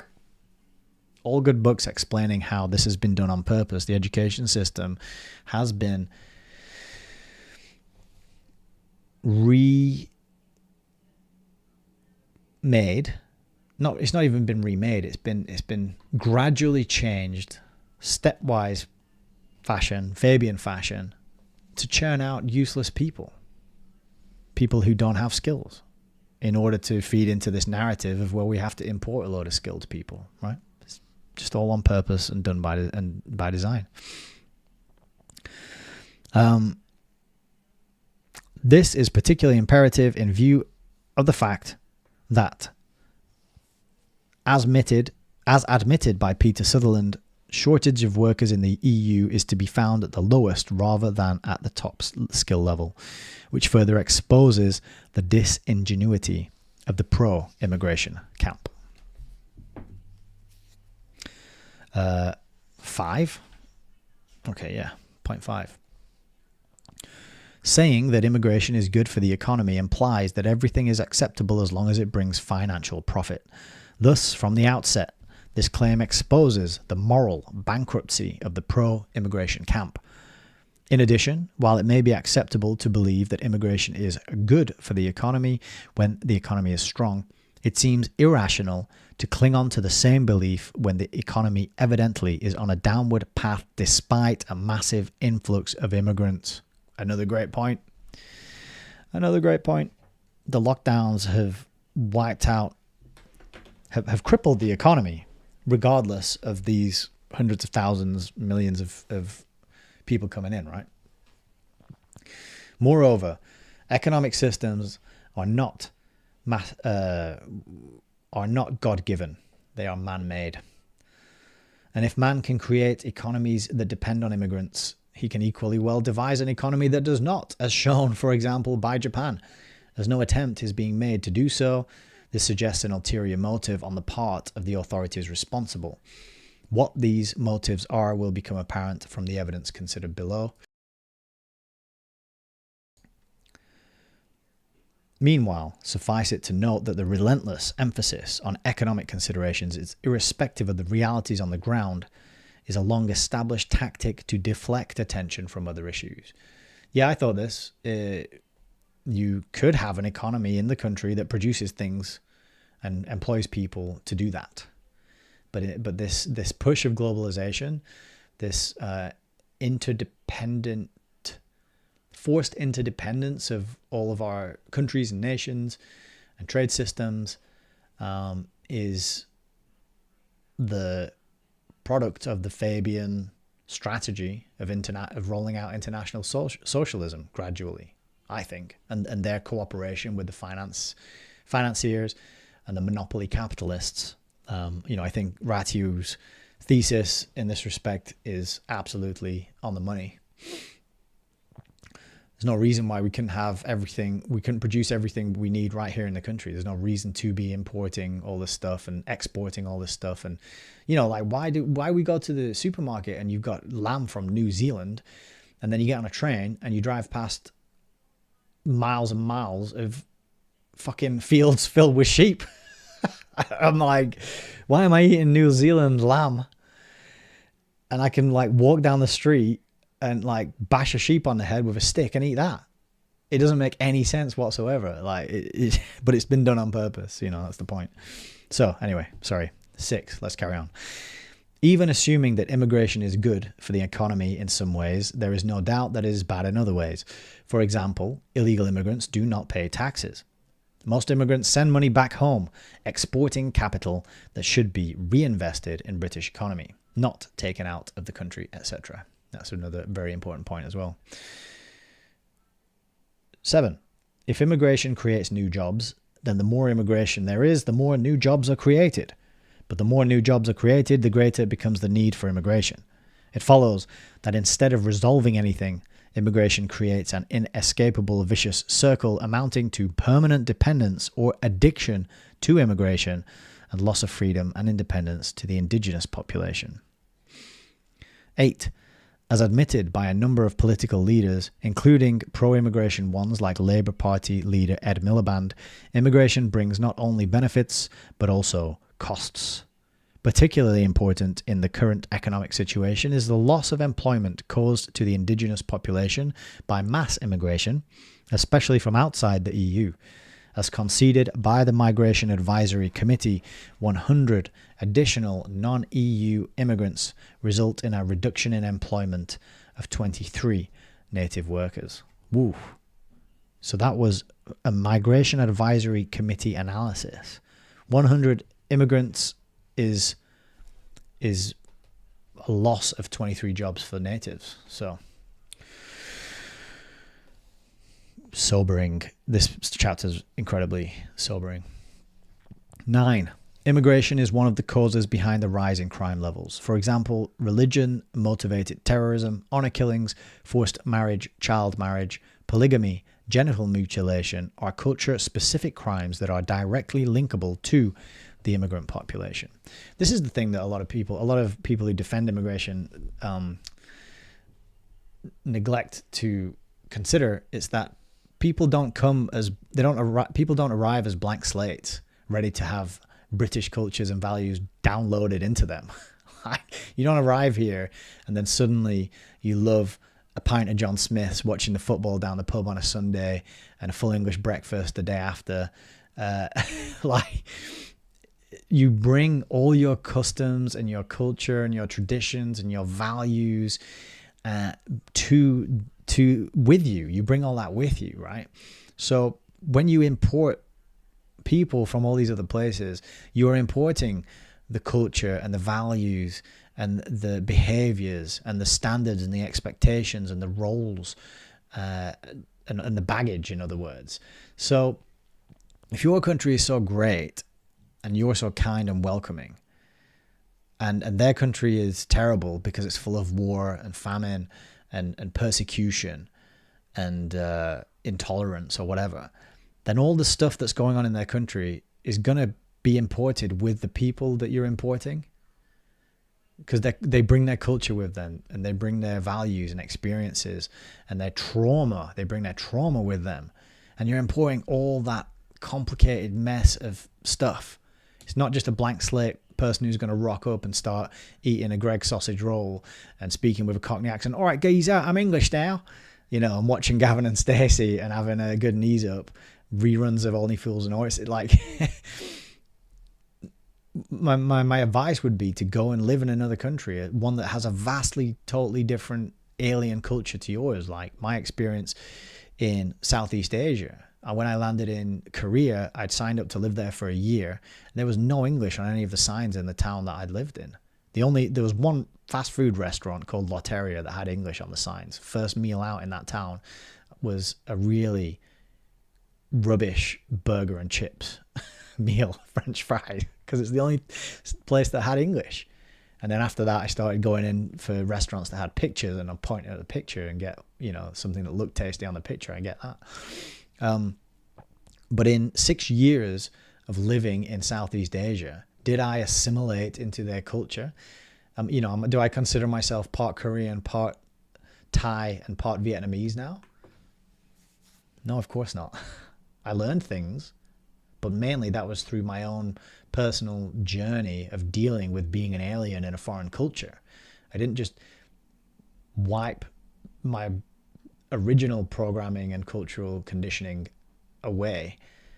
and then start downloading and installing little bits of the culture that I was living in. It's just not the way it works. And I've experienced that firsthand being an immigrant. I've been an immigrant, you know, although they call it expat when you're white.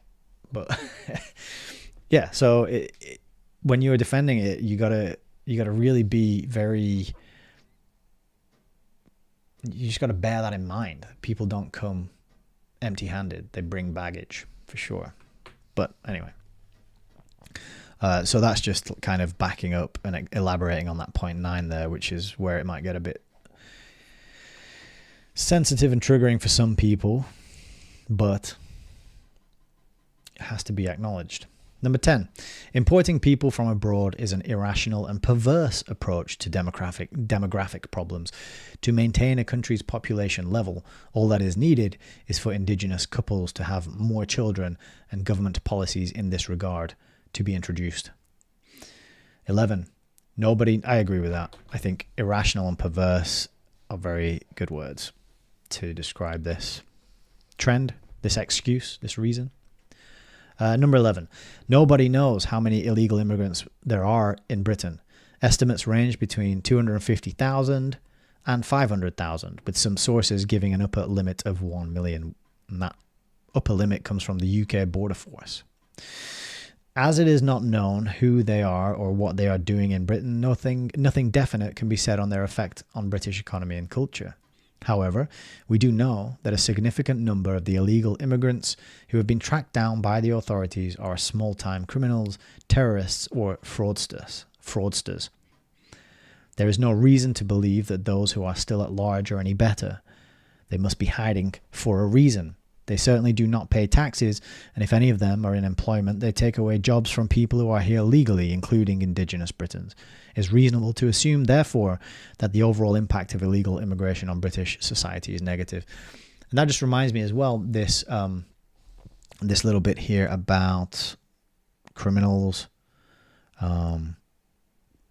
let's see, staying here illegally. What phrase was it that just triggered this idea? Nobody knows what they're doing in Britain. Many of them are small-time criminals, terrorists, or is that bit there? Small-time criminals, terrorists, or fraudsters. This reminds me a little bit about a reflection on the motives of leaving your place of origin, the country that you're emigrating from. So yes, there's economic reasons, right? You might want a better life, earn more money, a better standard of living. There's the health opportunities. You get some health care that you wouldn't get at home. There's fleeing persecution. There's fleeing war. There's also you being kicked out because you're a psychopath, right? There's also you're a criminal and nobody wants you there anymore. So you leave and for a fresh start in a new place where you can carry on being a criminal and nobody knows you, right? There's all sorts of negative motivations that psychopathic people, sociopathic people, people who've been chased out, hounded out of their hometowns and cities and countries would find beneficial to go to a new place. There's all sorts of reasons why they would find it beneficial to go to a new place and to carry on these behaviors, these deviant behaviors. And I just mean deviant in the sense of anything that is frowned upon, anything that is criminal, any violent acts, any sadistic acts, predatory acts. That aspect of it, I think, is never really discussed or analyzed or talked about or acknowledged. And I don't know how many it accounts for, but there's going to be a certain number. Like, you don't know when people are showing up without any papers, when they're being admitted into your GP surgery and they're sitting alongside you in the waiting room, and your family and maybe your sick child, if you're there with a child, and they're sitting in the same waiting room looking at you, and they've got no IDs, no paper, no address, no nothing, and they're getting treatment for whatever it is. You have no idea what kind of life they've left behind, what kind of things they've been through, positive and negative. But I'm not positive and negative. I'm trying to say they could be victims of crime, but they could all equally also be perpetrators of crime. And in both instances, there's a motivation to leave. You see what I'm saying? I hope you see what I'm saying. I'm trying to explain it in a way that's like logical, but I think you get my point. And there's just no screening for that, and there's no way to know. So we need digital ID for everybody right now, and a full unbridled access to every digital artifact they've ever produced online, all analyzed by an AI system, translated in real time, so we can have full transparency into the total lives and backgrounds of every single person. Yeah, you see where this is going, don't you? If you don't see where this is going by now, then perhaps you never will. Anyway, number 12. This is a really good list. The truth is that immigration serves the interests of self-seeking and corrupt employers who are looking for cheap labour and would rather pay low wages to immigrants than pay decent wages to British workers. Inevitably, this results in lower living standards for the indigenous population. There's a reference here to Lilly, 2006. I'm just going to quickly look up that reference because it sounds like it might be a book, and that might be something I want to get my hands on. Where does this chapter end? Goodness me, it's a massive chapter. So Lilly is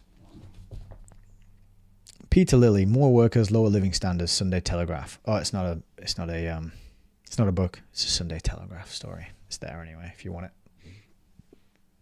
Peter Lilly. Okay, let's go back. As a number of studies have shown, mass immigration has pushed wages down. And that was the reference for that is an article in The Economist. Even in traditional immigration countries like America, salaries have decreased for the first time on record despite or because of unprecedented mass immigration. 13. Above all, immigration serves the interests of left-wing political elites using the votes of the immigrant community to advance their own agendas. That's another absolutely massive, key, critical aspect of this as well. Even in the 2010 general election, when the left-wing Labour Party was highly unpopular with the majority of Britons, it was backed by over 60% of minority and immigrant voters. And that's the Daily Telegraph, how the government pays Muslims to vote Labour. This leads to the next big question. And there was also an article very early on in the book that he mentioned, or website, wasn't it? It was about how, was it Sadiq Khan did this whole blog post on this website about how Labour is the party of British Muslims or something like that. So if you have policies where minorities can bring over family members and let them stay here, and grandparents, children, and extended family members, whatever, then you're basically letting in a bunch of people who are going to vote for you because they acknowledge your political party as the reason why they are able to be together as a family. So they're going to, they'll be very grateful that they're together as a family, which is good because it's good for families to be together. But you're buying loyalty, and so that's why somebody like Sadiq Khan can come out and be so emboldened to say, "Well, this is the party of Muslims, British Muslims," I think he said. But all right, next question: who is responsible for the current immigration problem? In 1948, Labour Prime Minister Clement Attlee passed the British Nationality Act, allowing all inhabitants of the British Empire to enter, live and work in the UK without restriction. At first, this was not a problem as immigration levels at the time were relatively low. However, this soon changed. As immigration levels began to rise, public opinion forced the introduction of some restrictions. In spite of this, the Labour Party's policy over time has been to allow more and more immigrants into Britain under various false pretenses, like the need of skilled workers. No explanation was given as to why Britain had fewer skilled workers than third world countries. Instead, in 1997 to 2010, the Labour government imposed a deliberate and systematic relaxation of immigration controls to open up the UK to mass migration in order to make it more multicultural. That is from the article in the Daily Telegraph called "Labour Wanted Mass Immigration to Make UK More Multicultural," says former advisor. All of this, of course, exposes the unbelievable opportunism of the architects of mass immigration. In an extraordinary political and ideological U-turn, the same establishment who in the 1800s pleaded for Africa's and South Asia's need of European colonists is now incredibly pleading for Europe's need of colonization by Africans and South Asians. While Europe was once said to depend on one form of colonialism, it is now said to depend on another. While European colonialism is being indicted as a crime, non-European colonization of Europe is being praised and promoted as a virtue. That is a key, critically important contradiction of this whole narrative that doesn't make any sense, and you got to point it out and challenge it wherever you hear it. Just be careful you don't get arrested when you're doing so. But yeah, that's the contradictory doublethink aspect of this. The immigrants themselves are indulging in the same kind of opportunism. Africans and Indians, once calling for Europeans to quit Africa and India, even throwing bombs at them to press their point, now insist on the right to settle in Europe at will. On their part, the same groups fighting for the human rights of immigrants systematically and deliberately ignore, deny, or suppress the rights of Europe's indigenous population. So this is pretty grim reading for sure. Has debate on immigration been stifled? While opening up the country to unrestricted immigration through an illegal open doors policy, Labour has also sought to stifle debate on the problem by deploying a range of tactics, such as 1. Ignoring, covering up, or denying problems caused by immigration. 2. Systematically avoiding discussion. Already in the 1960s, Labour Home Secretary Roy Jenkins expressed pleasure that the sterile debate about the precise level of immigration was put behind us. 3. Falsely claiming the moral high ground. For example, leading Labourite and Fabian socialist Jack Straw referred to British National Party leader Nick Griffin as a man who defines his politics by race rather than by moral values. And that was on Question Time, without explaining what moral value Labour's policy of state-enforced mass immigration and resulting replacement of the indigenous population might have. 4. Accusing those who oppose immigration of racism. 5. Claiming that the number of people entering the country minus the number leaving has actually been falling, which ignores the fact that the immigrant population, especially in relation to the indigenous population, is actually growing due to specific factors like immigration, higher birth rates in the immigrant population, and marriage outside Britain, etc. 6. Blatantly lying about the true extent of immigration. 7. Doing what all politicians do. Doing nothing. Promising to do something when cornered, still doing nothing. If elected for a third term, Labour promised to introduce fingerprinting of all visa applicants. There you are. There's the technocracy right on cue. Bring in a points system. Phase out low-skilled immigration schemes. Bring in fixed penalty fines for each illegal employee. Restrict the right of settlement to skilled workers. End chain migration, etc. And this was reported, Tony Blair's speech on immigration in full, the Sunday Times, 2005. That Labour failed to put a curb on immigration even in its third term soon became clear. The question is why Labour did nothing in the previous 2 terms in the first place. Even worse, the evidence shows that Labour did the exact opposite to what it had promised. According to Home Office figures, a total of 238,950 immigrants were granted settlement in the last year of the Labour regime alone. This was the highest figure since the 1960s. Over 500,000 students were allowed into the country with no interviews before arrival or checks on departures. Labour's points-based system increased, not reduced immigration. Margaret Hodge, then Labour Minister for Culture, while acknowledging the problem of immigration and the need for new policies, claimed that it was not about race but about a system which is transparent and fair. This is untrue. It is not about a system that is transparent or fair. It is about a system which people actually want, as opposed to one imposed on them by traitor governments. In other words, it is about democracy versus dictatorship, or we are being double-crossed, perhaps. In pursuing such diversionary tactics, pro-immigration politicians behave like police negotiators who use psychological manipulation to mislead criminals, thus effectively treating the public like outlaws.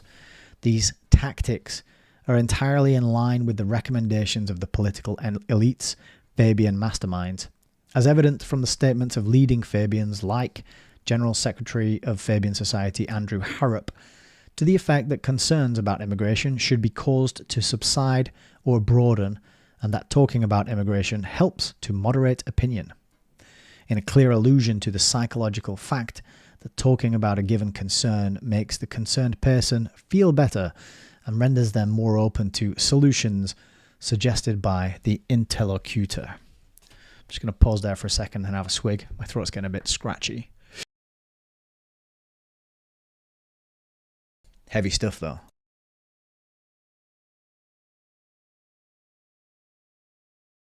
But as I said, I'm really enjoying the way that he is not. He's not like, it's not scaremongering. It's not an attempt to whip up a frenzy and a hysteria and a hatred and stoke the flames of tension between the native and the non-native population, is it? It's like, it's a very sober, rational, logical, just statement of what has happened and what is happening. And yeah, Frank Lennon says, page 350, the fingerprinting, boom, prelude to digital ID. I think it's quite clear to see that the immigration situation is a prelude to some sort of advance in the technocracy agenda. Because didn't Blair want national ID cards like way back? Way back? So this sounds like the problem reaction solution for digital tracking and tracing of people, you know. I just wanted to mark up that part that talked about, there it is, fingerprinting, boom. So that is technocracy. It's coming down the pike. Alrighty. This bit as well reminds me of the book The Green Mask by Rosa Quare, where she talks about the Delphi technique, which is used to give the illusion that there is democracy, that you have a say in how your community is run at these community meetings where policies get discussed. The Delphi technique is a very insidious way of carrying out these meetings because it controls the range of the conversation. And it's done by saying, it's like a survey. You know, do you think this, or this? And you don't realize that because they've given you the three options, they're limiting what you're allowed to think or say about a given topic. And they've left certain perspectives and points of view off the multiple choice questionnaire that they've given you, right? And this helping to moderate opinion. It's all about perception management. It's all about psychologically belittling people who are trying to speak up and speak out and express concern about these kinds of things. There's a recent series I was watching where one of the main characters had a friend who was a farmer, and he went round to his farmer friend's house and he went into the spare bedroom and he walked in and there was a big Union Jack on the wall and there was all this kind of, I'd say, World War military memorabilia and just patriotic stuff. And the guy said, is like a northern character, and he said something like, "Oh, bloody hell, it's like Airbnb in here," which is a pretty funny joke. Playing on Airbnb, but he said BNP, British National Party, which was a party that often used the Union Jack in its marketing and its branding, and they were the party that expressed concern about immigration.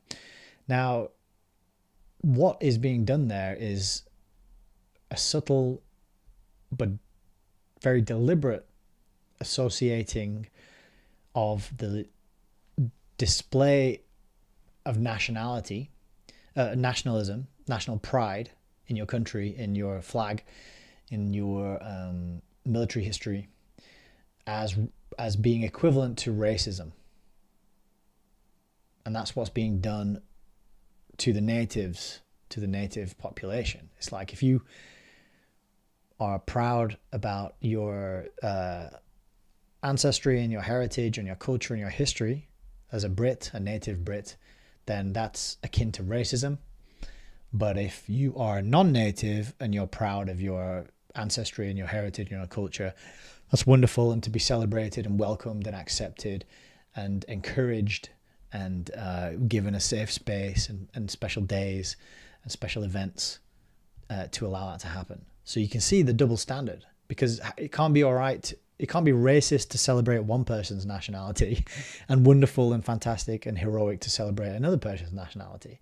Either we can all celebrate our nationalities and our cultures, or none of us can, because we're all human beings with the same God-given rights by virtue of the fact that we exist as living men and women on the earth. Okay, so it's about spotting these inconsistencies, these illogical, contradictory double examples of doublethink that people are indoctrinated into and people hold, and fighting back against them wherever you can. And it's not, it's easier said than done. I recognize that. Okay, let's continue.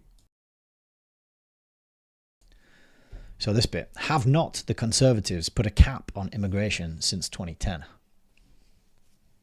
This is a really strangely worded question. Have not the Conservatives put a cap on immigration since 2010? And it just, it makes me think of a hat, like a little cap, like a baseball cap. I don't know. Just a funny title there. It's tickled me a bit. Anyway, let me just clear my throat. All right, so according to Margaret Hodge, chairman of the Commons Public Accounts Committee, mass immigration is here to stay, and those who say we will cut the numbers are lying. That's from the Evening Standard. Indeed, our own investigations have found that immigration continues unabated. Don't forget, this was written in 2012. Oh, goodness me. Imagine what Ioan Ratiu is thinking these days in 2024. I would like to track him down, talk to him, find out if he's working on anything. Sorry, it's 2025 now, isn't it? If he's working on anything, if he's still active, if he's still, an update to this book would be phenomenal for a start. But it's pretty complete as it is. But just that, yeah, he's talking about it continuing unabated. He's writing this before the open border experiment that was done by the Conservative Party last year. Well, not last year, is it? The last however long, last 7 years or something was it they were in? But let's continue. High streets and inner cities continue to be colonized by South Asians, Black and North Africans and other immigrant groups as before, if not even more so. Clearly, channels remain open through which students, visitors, migrant workers, husbands, wives, legal or illegal, keep coming in. The discovery of visa forgery factories in places like Bangladesh suggests one way through which immigration controls are being systematically circumvented.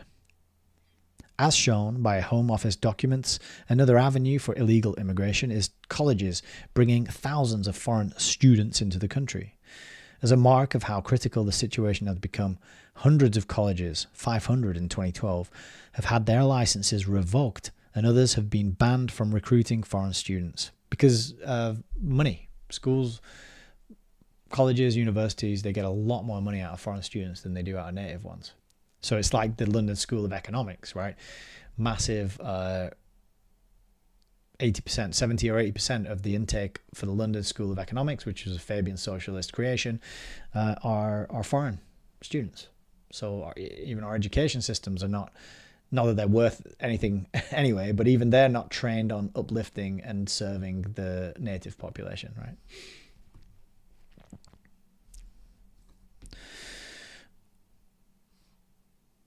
As a mark of how critical the situation has become, oh, hang on, I just read that bit. But new bogus colleges are being set up, and thousands of foreign students, including far left and Islamist subversives, are allowed to enroll in British universities, see LSE, quite legally. Needless to say, yeah, so there's the example, LSE, London School of Economics. Needless to say, once in the country, many of the students stay on. And as I mentioned, the policy now is once you've graduated, you get 2 years visa for free, and you get to chill out and do what you want, kick back, look for work, which, yeah, straight up. Above all, the failure to stem the immigration influx has to do with the bodies advising the government, one of which has been the Migration Advisory Committee.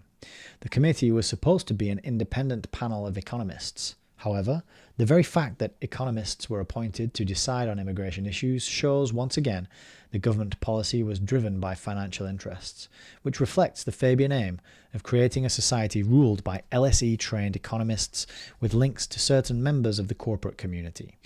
Indeed, MAC's origin and membership expose its connections to Fabian socialist institutions funded by the said financial interests. It was founded in 2007 by Labour's Fabian Home Secretary John Reid and was chaired by David Metcalfe, Emeritus Professor at the Centre for Economic Performance at LSE. As admitted by LSE Chairman Peter Sutherland, there is hardly one university that compares to the LSE in terms of the total number of students from outside the European Union. Indeed, LSE has a long-established interest in foreign students, regarding them as a tool for spreading its subversive ideology throughout the world, and as their numbers rose, as an indispensable source of income. The LSE, therefore, admittedly, takes the UK government target of reducing the number of immigrant students terribly seriously. Given the reduced income for the LSE that would result from such a reduction, it's not difficult to see why its leadership, and by extension the MAC itself, is deeply worried by the prospect of an immigration cap, as it is about visa restrictions for students, and will do everything in their power to prevent such measures. Among MAC members, there was Dr. Martin Roos, Director of Oxford University's Migration Observatory, which has close links to the pro-immigration Oxford Martin School, founded by Rockefeller and Soros interests. Roos himself had served as advisor to a string of pro-immigrant money power bodies like the International Labour Organization, the International Organization for Migration, the Global Commission on International Migration, and the UN Development Programme, and has declared himself in favour of immigration, asserting that it represents a significant subsidy to the UK public sector. Likewise, his colleague Dr. Diane Coyle has a degree in economics from Harvard University and is a former economics editor for the Pro-Immigrant Independent. As the committee's members were reappointed in 2010, it would be unrealistic to expect any major changes in policy, no matter what kind of government happens to be in office, nor is MAC the only culprit. The UK Border Agency itself was formed in 2008 by the Labour regime's Fabian Immigration Minister and Progress co-founder Liam Byrne, a former Rothschild banker, surprise, surprise, who is also co-founder of the Young Fabians magazine Anticipations. It's just amazing how, just the network and the connections and the overlap between all these things, and how this book just so perfectly ties together and touches upon pretty much every single book that we've read so far on the channel. This is the 10th book, but because he touches on the Rockefellers. We read a book about them. He talks about the Rothschilds. We read a book about them. Fabian Freeway, obviously. Ed Griffin's book on the UN. It's astounding, really, and I never planned it this way. But there you go. That's how these things work. I totally just lost my place. Oh yeah. Anticipations. Clearly, Advisory bodies like MAC, operating behind the scenes and in collaboration with subversive elements among immigration and border control officials, have ensured that, as shown by official figures, immigration has been constantly on the rise since the 1950s, irrespective of the party in government. Bish, bash, bosh. That is something very critical, essentially important to bear in mind when you're having these discussions with other people and they're like, well, it's the Tories, well, it's Labour who started it. Doesn't matter. It's the same team. The red team, the blue team, they're two wings of the same bird of prey. The left wing and the right wing. It is still a pterodactyl that's swooping down to peck you in the neck and drink your blood from the jugular.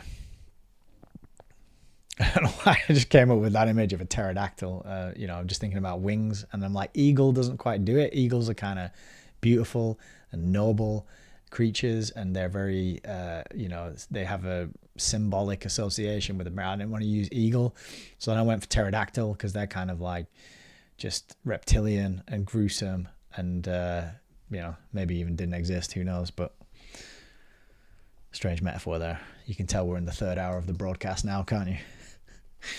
Okay, in short, the influence of organizations like MAC on national immigration policies is comparable to that exerted by the UN Forum on Migration on EU policies.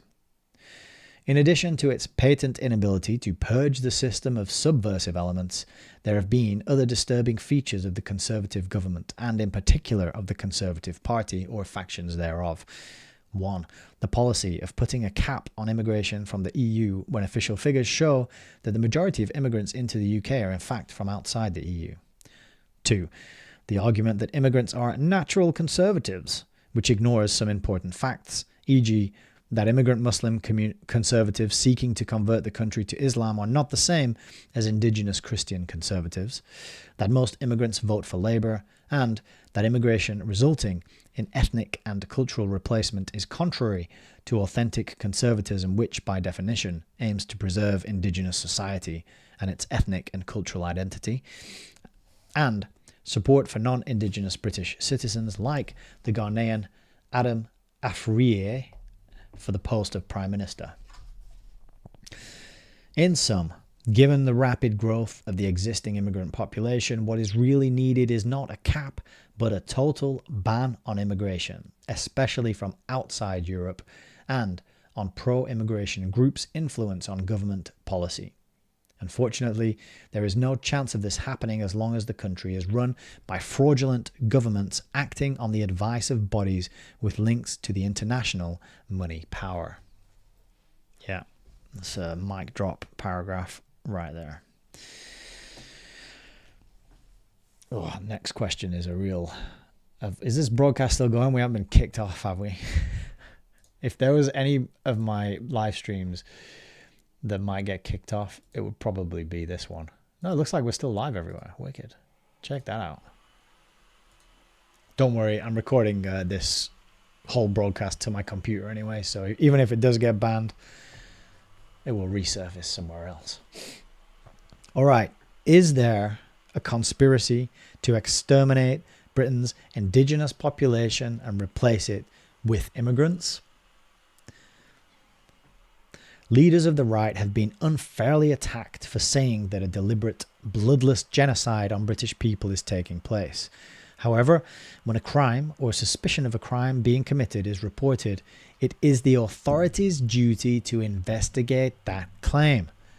As a crime against humanity, genocide is a very serious offence in international law.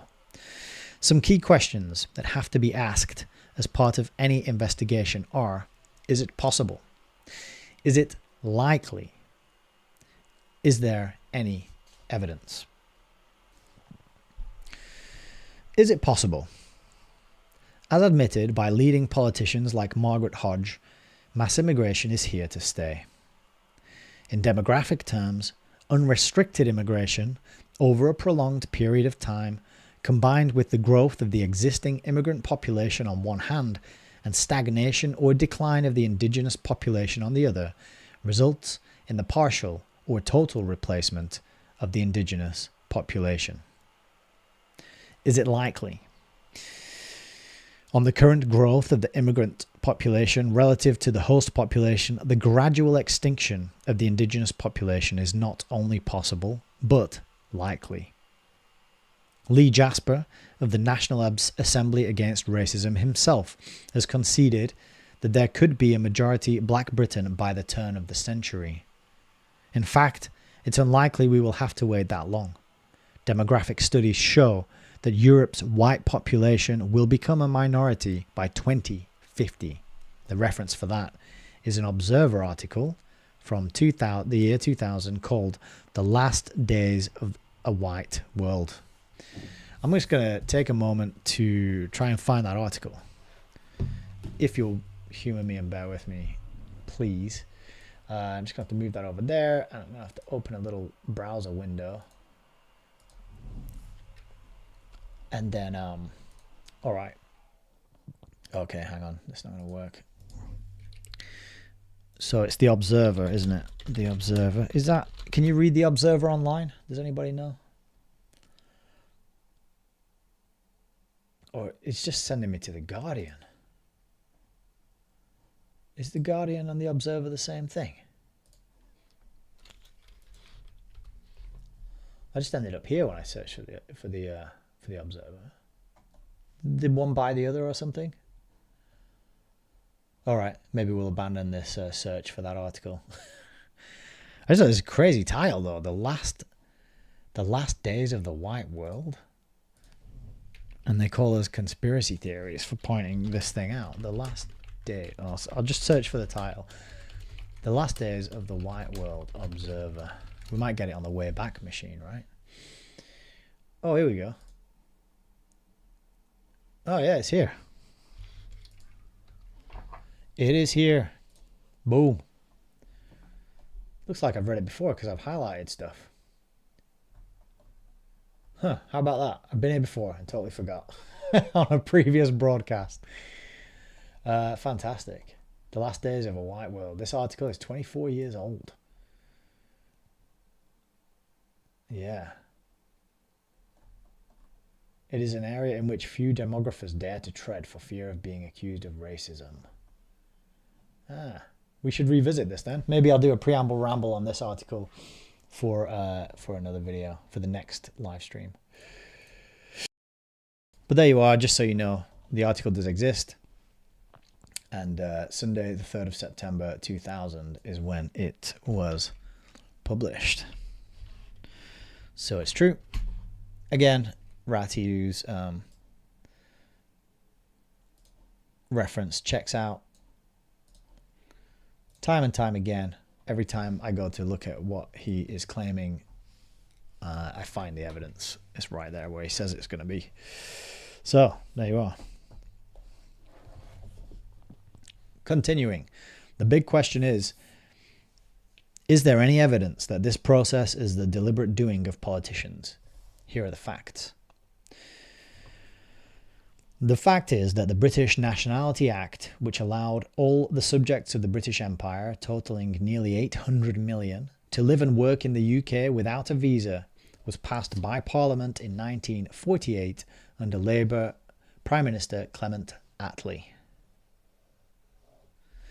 In 1966, Labour Home Secretary Roy Jenkins introduced the policy of cultural diversity or multiculturalism. It should be noted that in Britain, the left-controlled Home Office has been responsible for the immigration system. The fact is that multiculturalism was closely linked to multiracialism. That is, it was based on the idea that Britain was to become a multiracial society as a matter of official policy. The fact is that the idea of imposing racial quotas was promoted by Labour politicians like John Carr of the Inner London Education Authority. The fact is that under the 1997 to 2010 Labour regime of Tony Blair and Gordon Brown, not Golden Brown, Gordon Brown, although we're probably all going to feel like a bit of Golden Brown by the end of this, there was a sharp rise in immigration, bringing the growth of the immigrant population up to nearly 239,000 per year. Arthur Nether, former advisor to Tony Blair, Jack Straw and David Blunkett, has revealed that Labour's relaxation of immigration controls was a deliberate plan to open up the UK to mass migration in order to make it more multicultural. As pointed out by Conservative MP Peter Lilly, the huge rise in immigration didn't just happen, it was the result of a battery of deliberate changes in laws, rule and administrative procedures introduced by the last Labour government. On the available evidence, there can be no doubt that the policy of enforced mass immigration has been deliberate. Moreover, British policy reflects a broader effort by UN and EU authorities to create multicultural nations through immigration. Making a society multicultural through immigration means making it multiracial, and deliberately making a society multiracial means deliberately reducing the indigenous racial component of that society and replacing it with alien elements.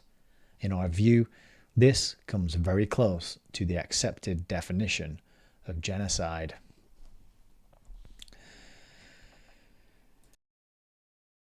Yes, well, there's not much more to add to that. Let's see how long this next section is. All right, we'll do this next section and then we'll close it off. What are the motives behind this policy? The motives behind the left's immigration policies ought to be quite obvious. Were it not for the collective ignorance and blindness which seem to have descended upon Western society in general and British society in particular, as a result of decades of political and psychological mass propaganda, indoctrination and manipulation. As an instrument of the money power, the media play a key role in this, a staple tactic also generously used by the political establishment, is to reveal something in order to conceal something else. This tactic muddles the issue, distracts public attention and deflects criticism, effectively concealing the true culprits and their intentions and protecting their interests. A typical example is a piece published in the Daily Mail in response to Labour leader Ed Miliband's speech on immigration. Its author, Stephen Glover, points out Labour's belief that cheap labour was vital to British economy and that immigrants from outside the EU were likely to vote for a leftist party. However, while Glover correctly identifies the procurement of cheap labour and winning the immigrant vote as key objectives of Labour's immigration policies, these are not Labour's only aims. Another objective Glover might have listed is the demographic transformation taking place in Britain, which he casually mentions, contenting himself with describing it as irreversible. So, Labour now says it's not racist to debate immigration. What sick hypocrisy. That's the name of the article in the Daily Mail, 2012. Irreversible or not, drastic demographic changes would be the most immediate and obvious result of a policy of mass immigration even before cheap labour and electoral advantages. Immigrants are physically present in the country before providing cheap labour or voting for left-wing parties. It follows that demographic changes must have been as deliberate as the other two objectives. Yet the Mail is silent precisely on this point, which ought to be the most important to its readers. Its silence is all the more peculiar, as the same article mentions the YouGov Prospect Survey, indicating that what Britons find worst about their country is the number of immigrants, whereas they are far less concerned about economic issues. On reflection, they have very good reason for making immigration a top priority. Britain's indigenous population will survive low wages and immigrant support for left-wing parties, but not being replaced with immigrants, which is where the current demographic changes are leading. Another essential point overlooked by the Mail is the links between immigration policies and financial interests.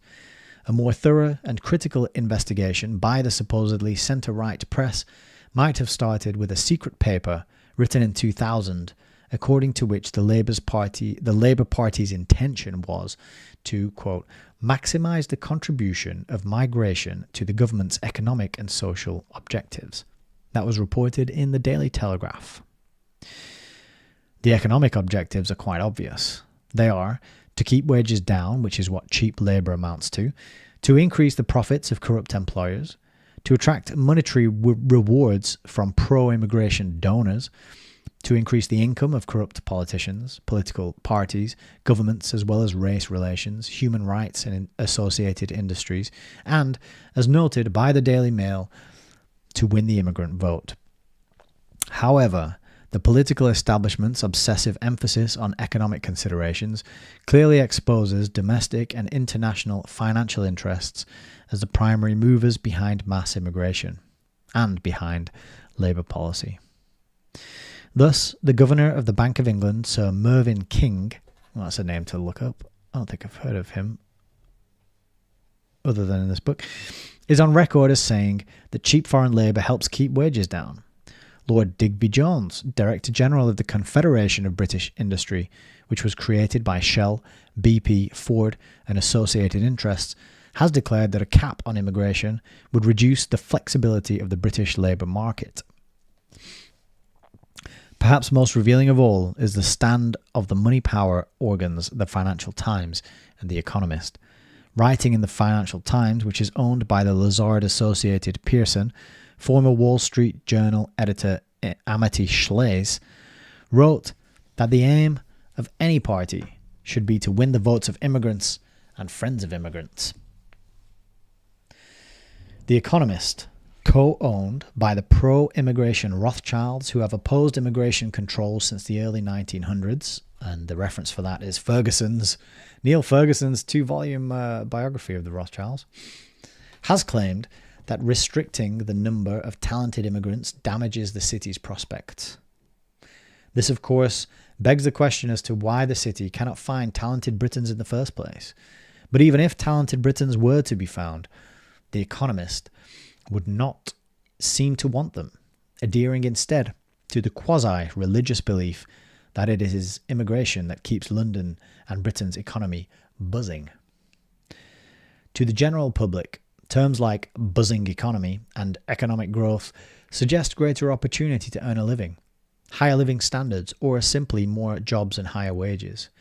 In money power talk, they mean increased profit to the money power through growing population and production of goods and services. Yet the fact is that, as shown above, mass immigration has pushed wages down and housing costs up. At the same time, research shows the cost of living rising at twice the rate of inflation and going up by a third since 2008. In addition, there is a universally acknowledged economic slowdown of which even The Economist must be aware. Clearly, buzzing economy, economic growth, and other such buzzwords are meaningless if wages are going down, housing and living costs are going up, poverty and unemployment are soaring, and the economy is in recession. Indeed, 2015 figures show that despite mass immigration, the productivity growth of major Western economies from the US to Germany to Britain is actually slowing. It follows that the immigration-driven economic wonder trumpeted by the Western world's economic experts is just what it sounds like, namely a gigantic hoax. And Frank just let us know there that Sir Mervyn King was Bank of England governor just before the Canadian took over, Mark Carney. And we talked about Mark Carney on a previous preamble ramble in this series. So, regardless of unemployment, low wages, rising living costs, etc., The Economist notes with approval that foreigners have contributed to rising property prices, which allegedly is good for property owners who, as a result, are sitting on large piles of cash and are free to move elsewhere. Oh, good for them. The magazine is aware of the impact the mass immigration it supports has on the indigenous population, noting that according to a 1994 survey, many Londoners would like to live outside a city where there are fewer non-white people. It is reasonable to infer from this and similar statements that not only the Labour Party but the money power itself is in favour of the indigenous population being replaced with foreigners. And that's from a Daily Express article, How the Government Has Declared War on White English People. As pointed out earlier, economists could easily devise an economy that does not depend on immigrants. The fact that they make no effort to do so suggests an ulterior motive. This brings us to the social objectives of socialist organisations like the Labour Party. To better understand these objectives, it is essential to recall Labour's connections with Marxism and Fabian socialism, as well as the connections of all three with certain financial interests. Incidentally, we find that a search for Fabian socialism on the Daily Mail's website yields only 3 results. However, the tabloid does mention in a July 2008 article the fact that Labour founders and leaders like Bernard Shaw and Sidney Webb were not only great admirers of Marx and his co-conspirator Engels, but also of Soviet Russia, which was run on Marxist, Engelsist principles. Yeah, I feel like I might have talked about that article on a previous stream. Indeed, further research shows that Labour governments, including Harold Wilson's 1964 to 1970 regime, believed in Soviet Russia as a model for Britain. But Soviet Russia was not only a repressive regime, it was also responsible for the systematic murder of millions of its own citizens, a policy it had taken out of Marx and Engels' book. The latter wrote that the socialist world revolution will result in the disappearance not only of reactionary classes and dynasties, but also of entire reactionary peoples whose annihilation will be a step forward. It is indisputable, therefore, that social engineering in Marxism entailed the extermination of entire classes, nations and races which were inconvenient to socialist agendas.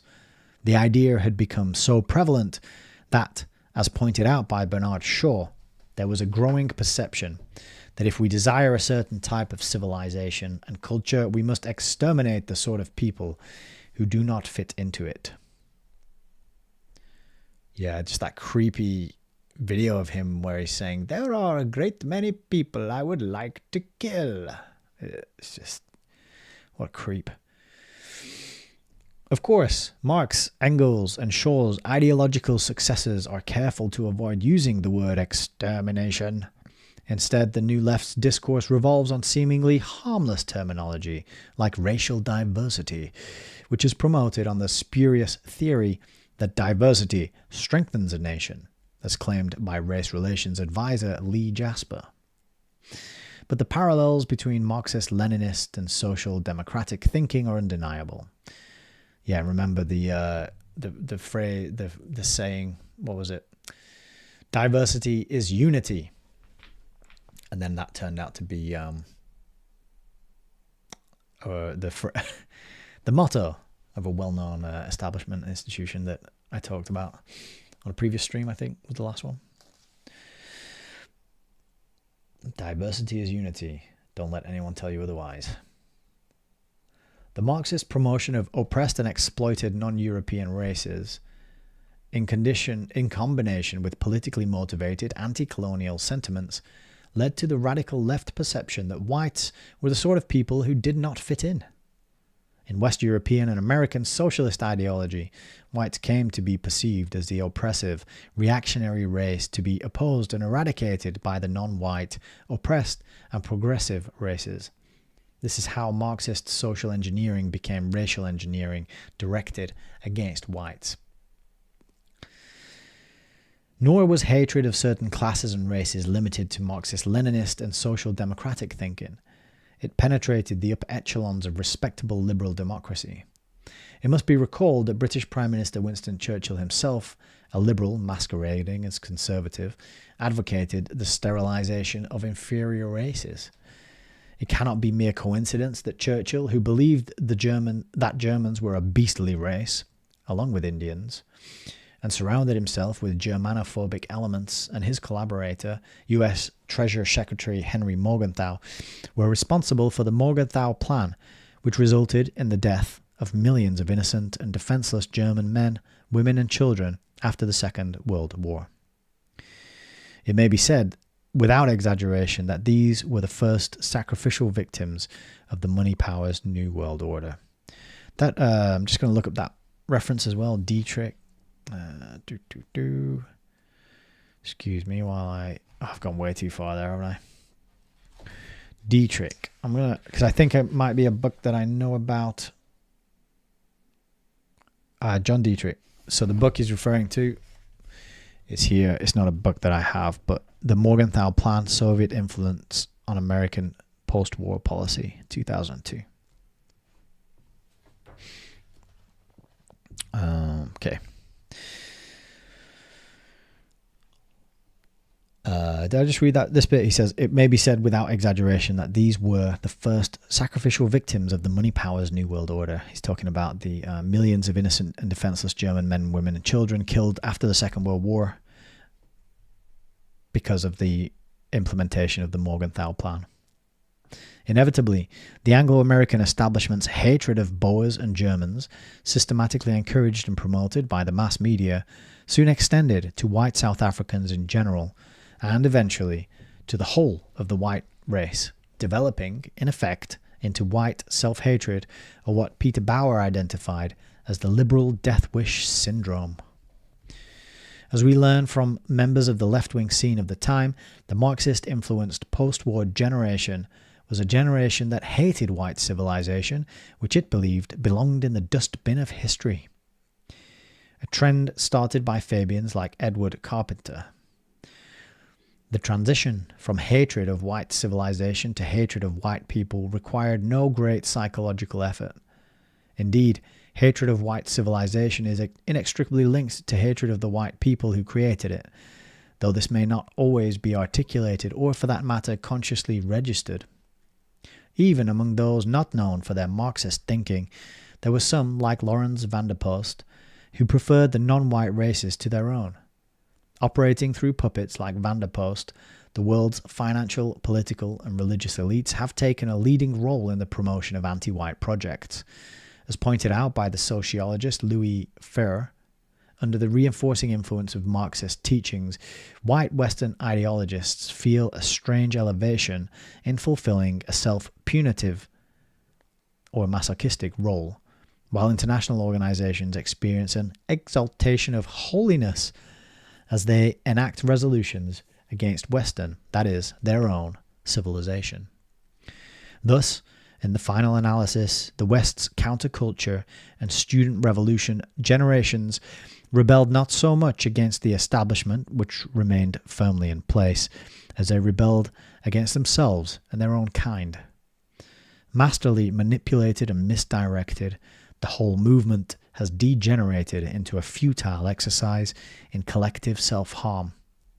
In other words, the establishment has successfully transformed a movement against itself into a movement against its adversaries. In this process, immigrants have been the establishment's natural and very obvious allies. And that is going to be the end of tonight's reading. Page 361.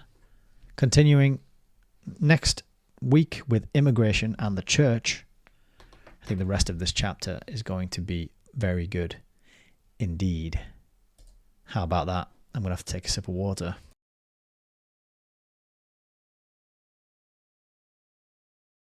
Very sobering stuff, I think.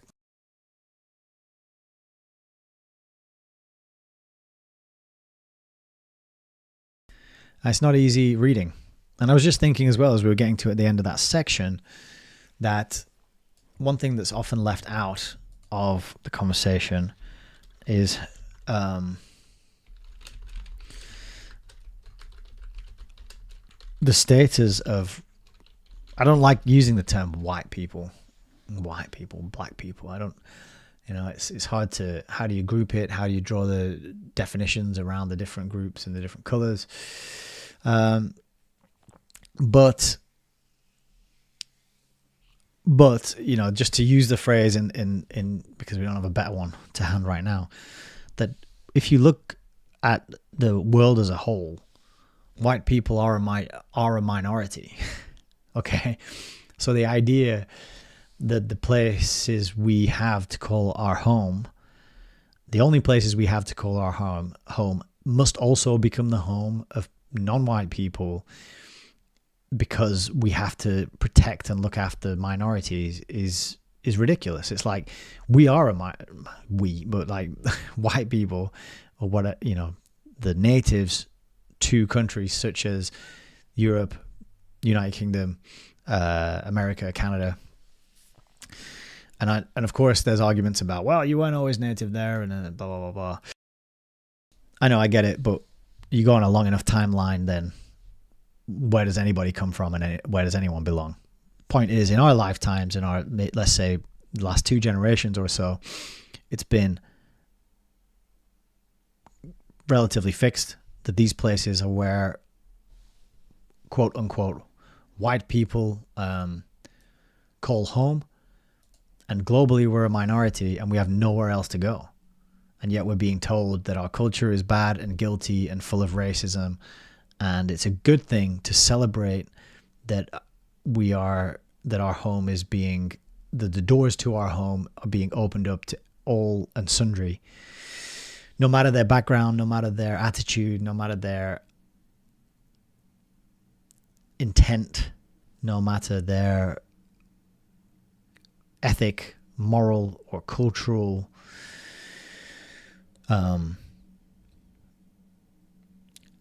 advancement or lack thereof. Just that you have this, you as a white person are in a global minority, and you have to celebrate every other culture except your own. That's the messaging. It's really sinister. It's really sinister, and it's really creepy, and it's very dark, actually. And I'm going to have to go and watch some cartoons to cheer myself up after this video. We'll have a look at a few comments. We've got Hasdak saying, "Good evening, Nick. They're all coming for the benefits and housing.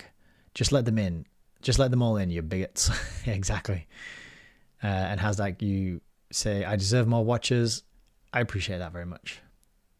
But only the good, cool people who are, sensible and open-minded and appreciate a good book and are able to think with some degree of logic, rationality, and critical thinking. I don't just want numbers for the sake of it. I want quality, not quantity. But thank you. I appreciate the sentiment. ESP says, "It's a great point talking about it being our home." Yeah, it's a really important point. We don't have anywhere else to go. Obviously we can go to other places, but it's not going to be the same. It's not going to be our home. And as I said, I have that first-hand experience of being an immigrant in another country, and as fun and amazing and exciting and wonderful and life-changing those years were, I couldn't call any of those places my home. I spent the longest amount of time in Vietnam, and even when I go there, I feel very at home because I have very close ties with that country and family there. But it's still not the same as coming back to England, specifically to the northwest of England, where I was born and raised. ESP also says, "There's a lot of things I want to say, but I know they could be used against me and make me out to be racist, but I'm learning a lot." Well, I think out of the 3 platforms, Odyssey is probably the safest one to say those things. But if you choose your words carefully, and if you speak with thoughtfulness and intention and consideration, and speak slowly and try not to be emotional, try to... what I do is, I think you might have noticed on this video that I paused a lot, and I didn't, I speak in a way where I'll give a second or two before I think of the right word, because it's very important to be deliberate and conscious and specific with the words that you use. And sometimes you have to speak slowly, and we're in this fast-paced world, and all the advertising and all the people on television and in soap operas and media, it's all bang, bang, bang, bang, bang. People speak really quickly. But that's a good way to train yourself to speak in sound bites and chunks of language that roll off the tongue automatically. Whereas if you slow down and take your time to really articulate what you're saying and put your thoughts and feelings into words carefully, then you can have the conversations about these things and not trigger censorship and emotions with some people, not everybody. Some people are going to get triggered and emotional no matter what, and they're going to call you racist no matter what, and nothing you can do about it, unfortunately. So you got to pick your battles as well. That's the second part to that advice. Is choose your words carefully and deliberately and with intention, and also pick your battles. So what have we got over on YouTube? We got all sorts of stuff. Frank Lennon says, key takeaways. The Delphi method is a process used to arrive at a group opinion or decision by surveying a panel of experts.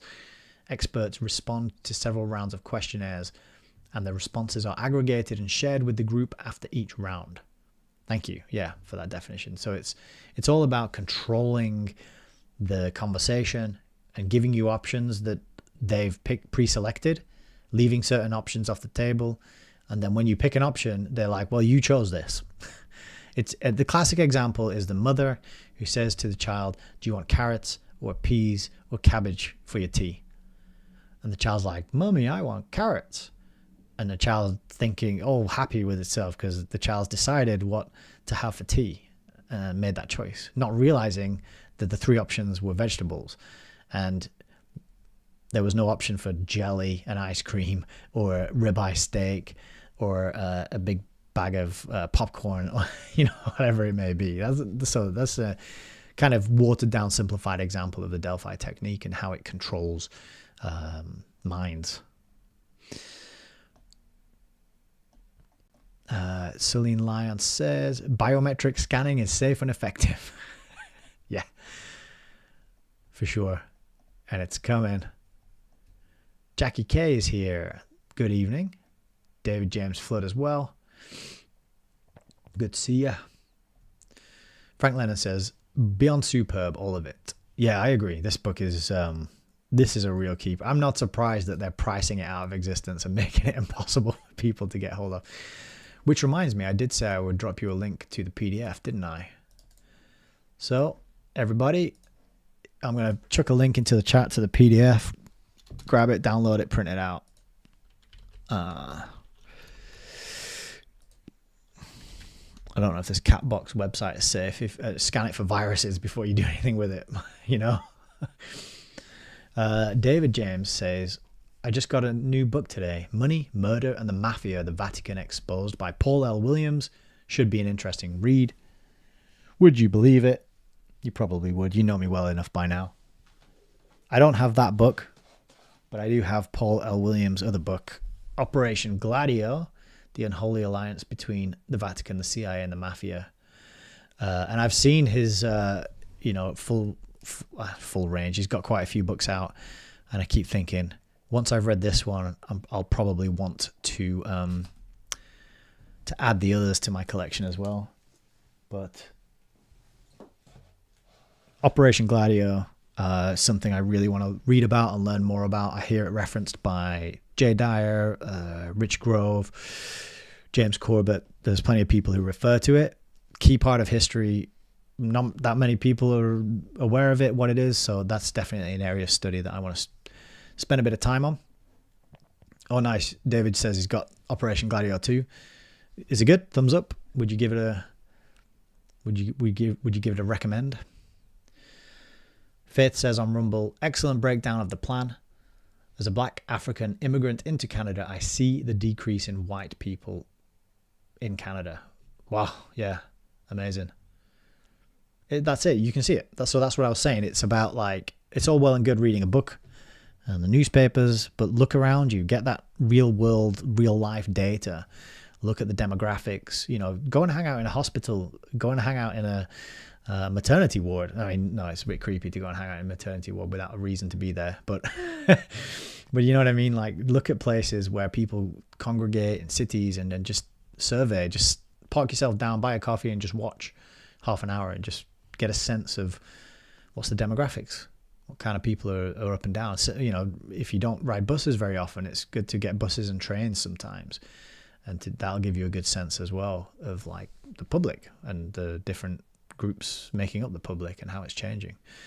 And David James says, definite thumbs up for Operation Gladio. So that's his endorsement for anyone not in the YouTube chat.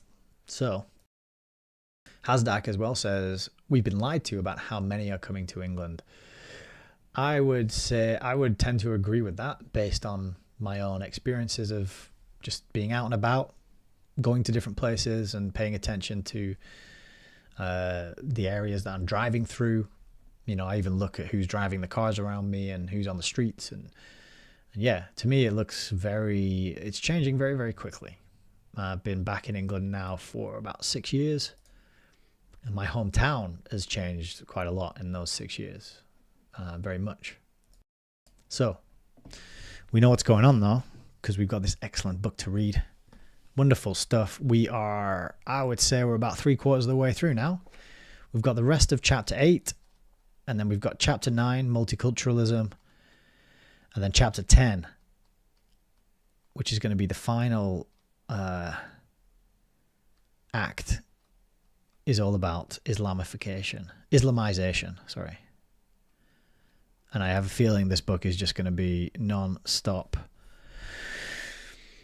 all the way to the end now.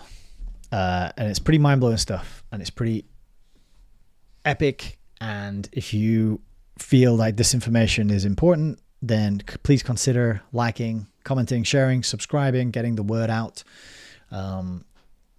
If you're savvy with the tech, you could make clips and put them out there just to tribute, the channel. I do try and make clips, but it's kind of time consuming. Although there are some software options available now that make it much easier than it used to be. It used to be a right ball ache, but now I can get it done a bit quicker.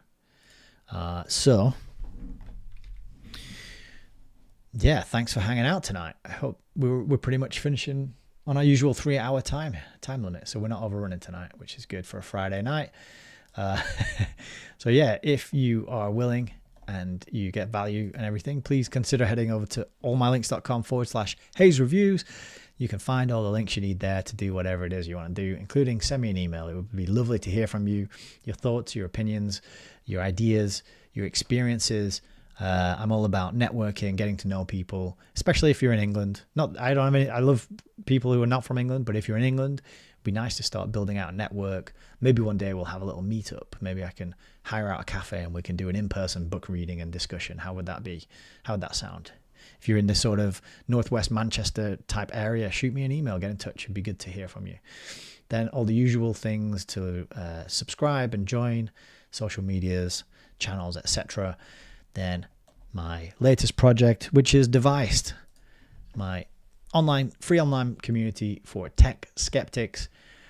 I've called it a community for tech skeptics, but really it's just a place to hang out and talk to people and get to know you, with meetings on the calendar that you can join via Zoom. And I'm just there hanging out with the good people who show up, having conversations, and then we'll do a little bit of a further reading book club study session, taking a break from the big maneuvers and machinations of the globalists and learning instead about technology and how it has been designed and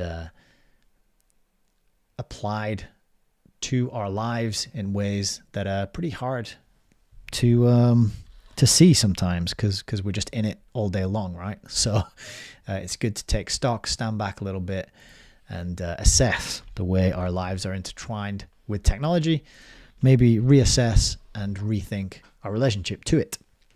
So that's school.com/devised, allmylinks.com/Hayes Reviews. Thank you very much for hanging out with me tonight. We're going to be back on Tuesday with the remaining half of this excellent chapter on immigration.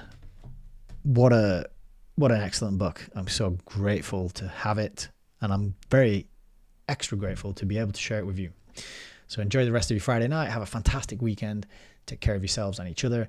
Do something fulfilling, uplifting, productive, something you enjoy, something that nourishes your soul, something that makes you feel good about being human.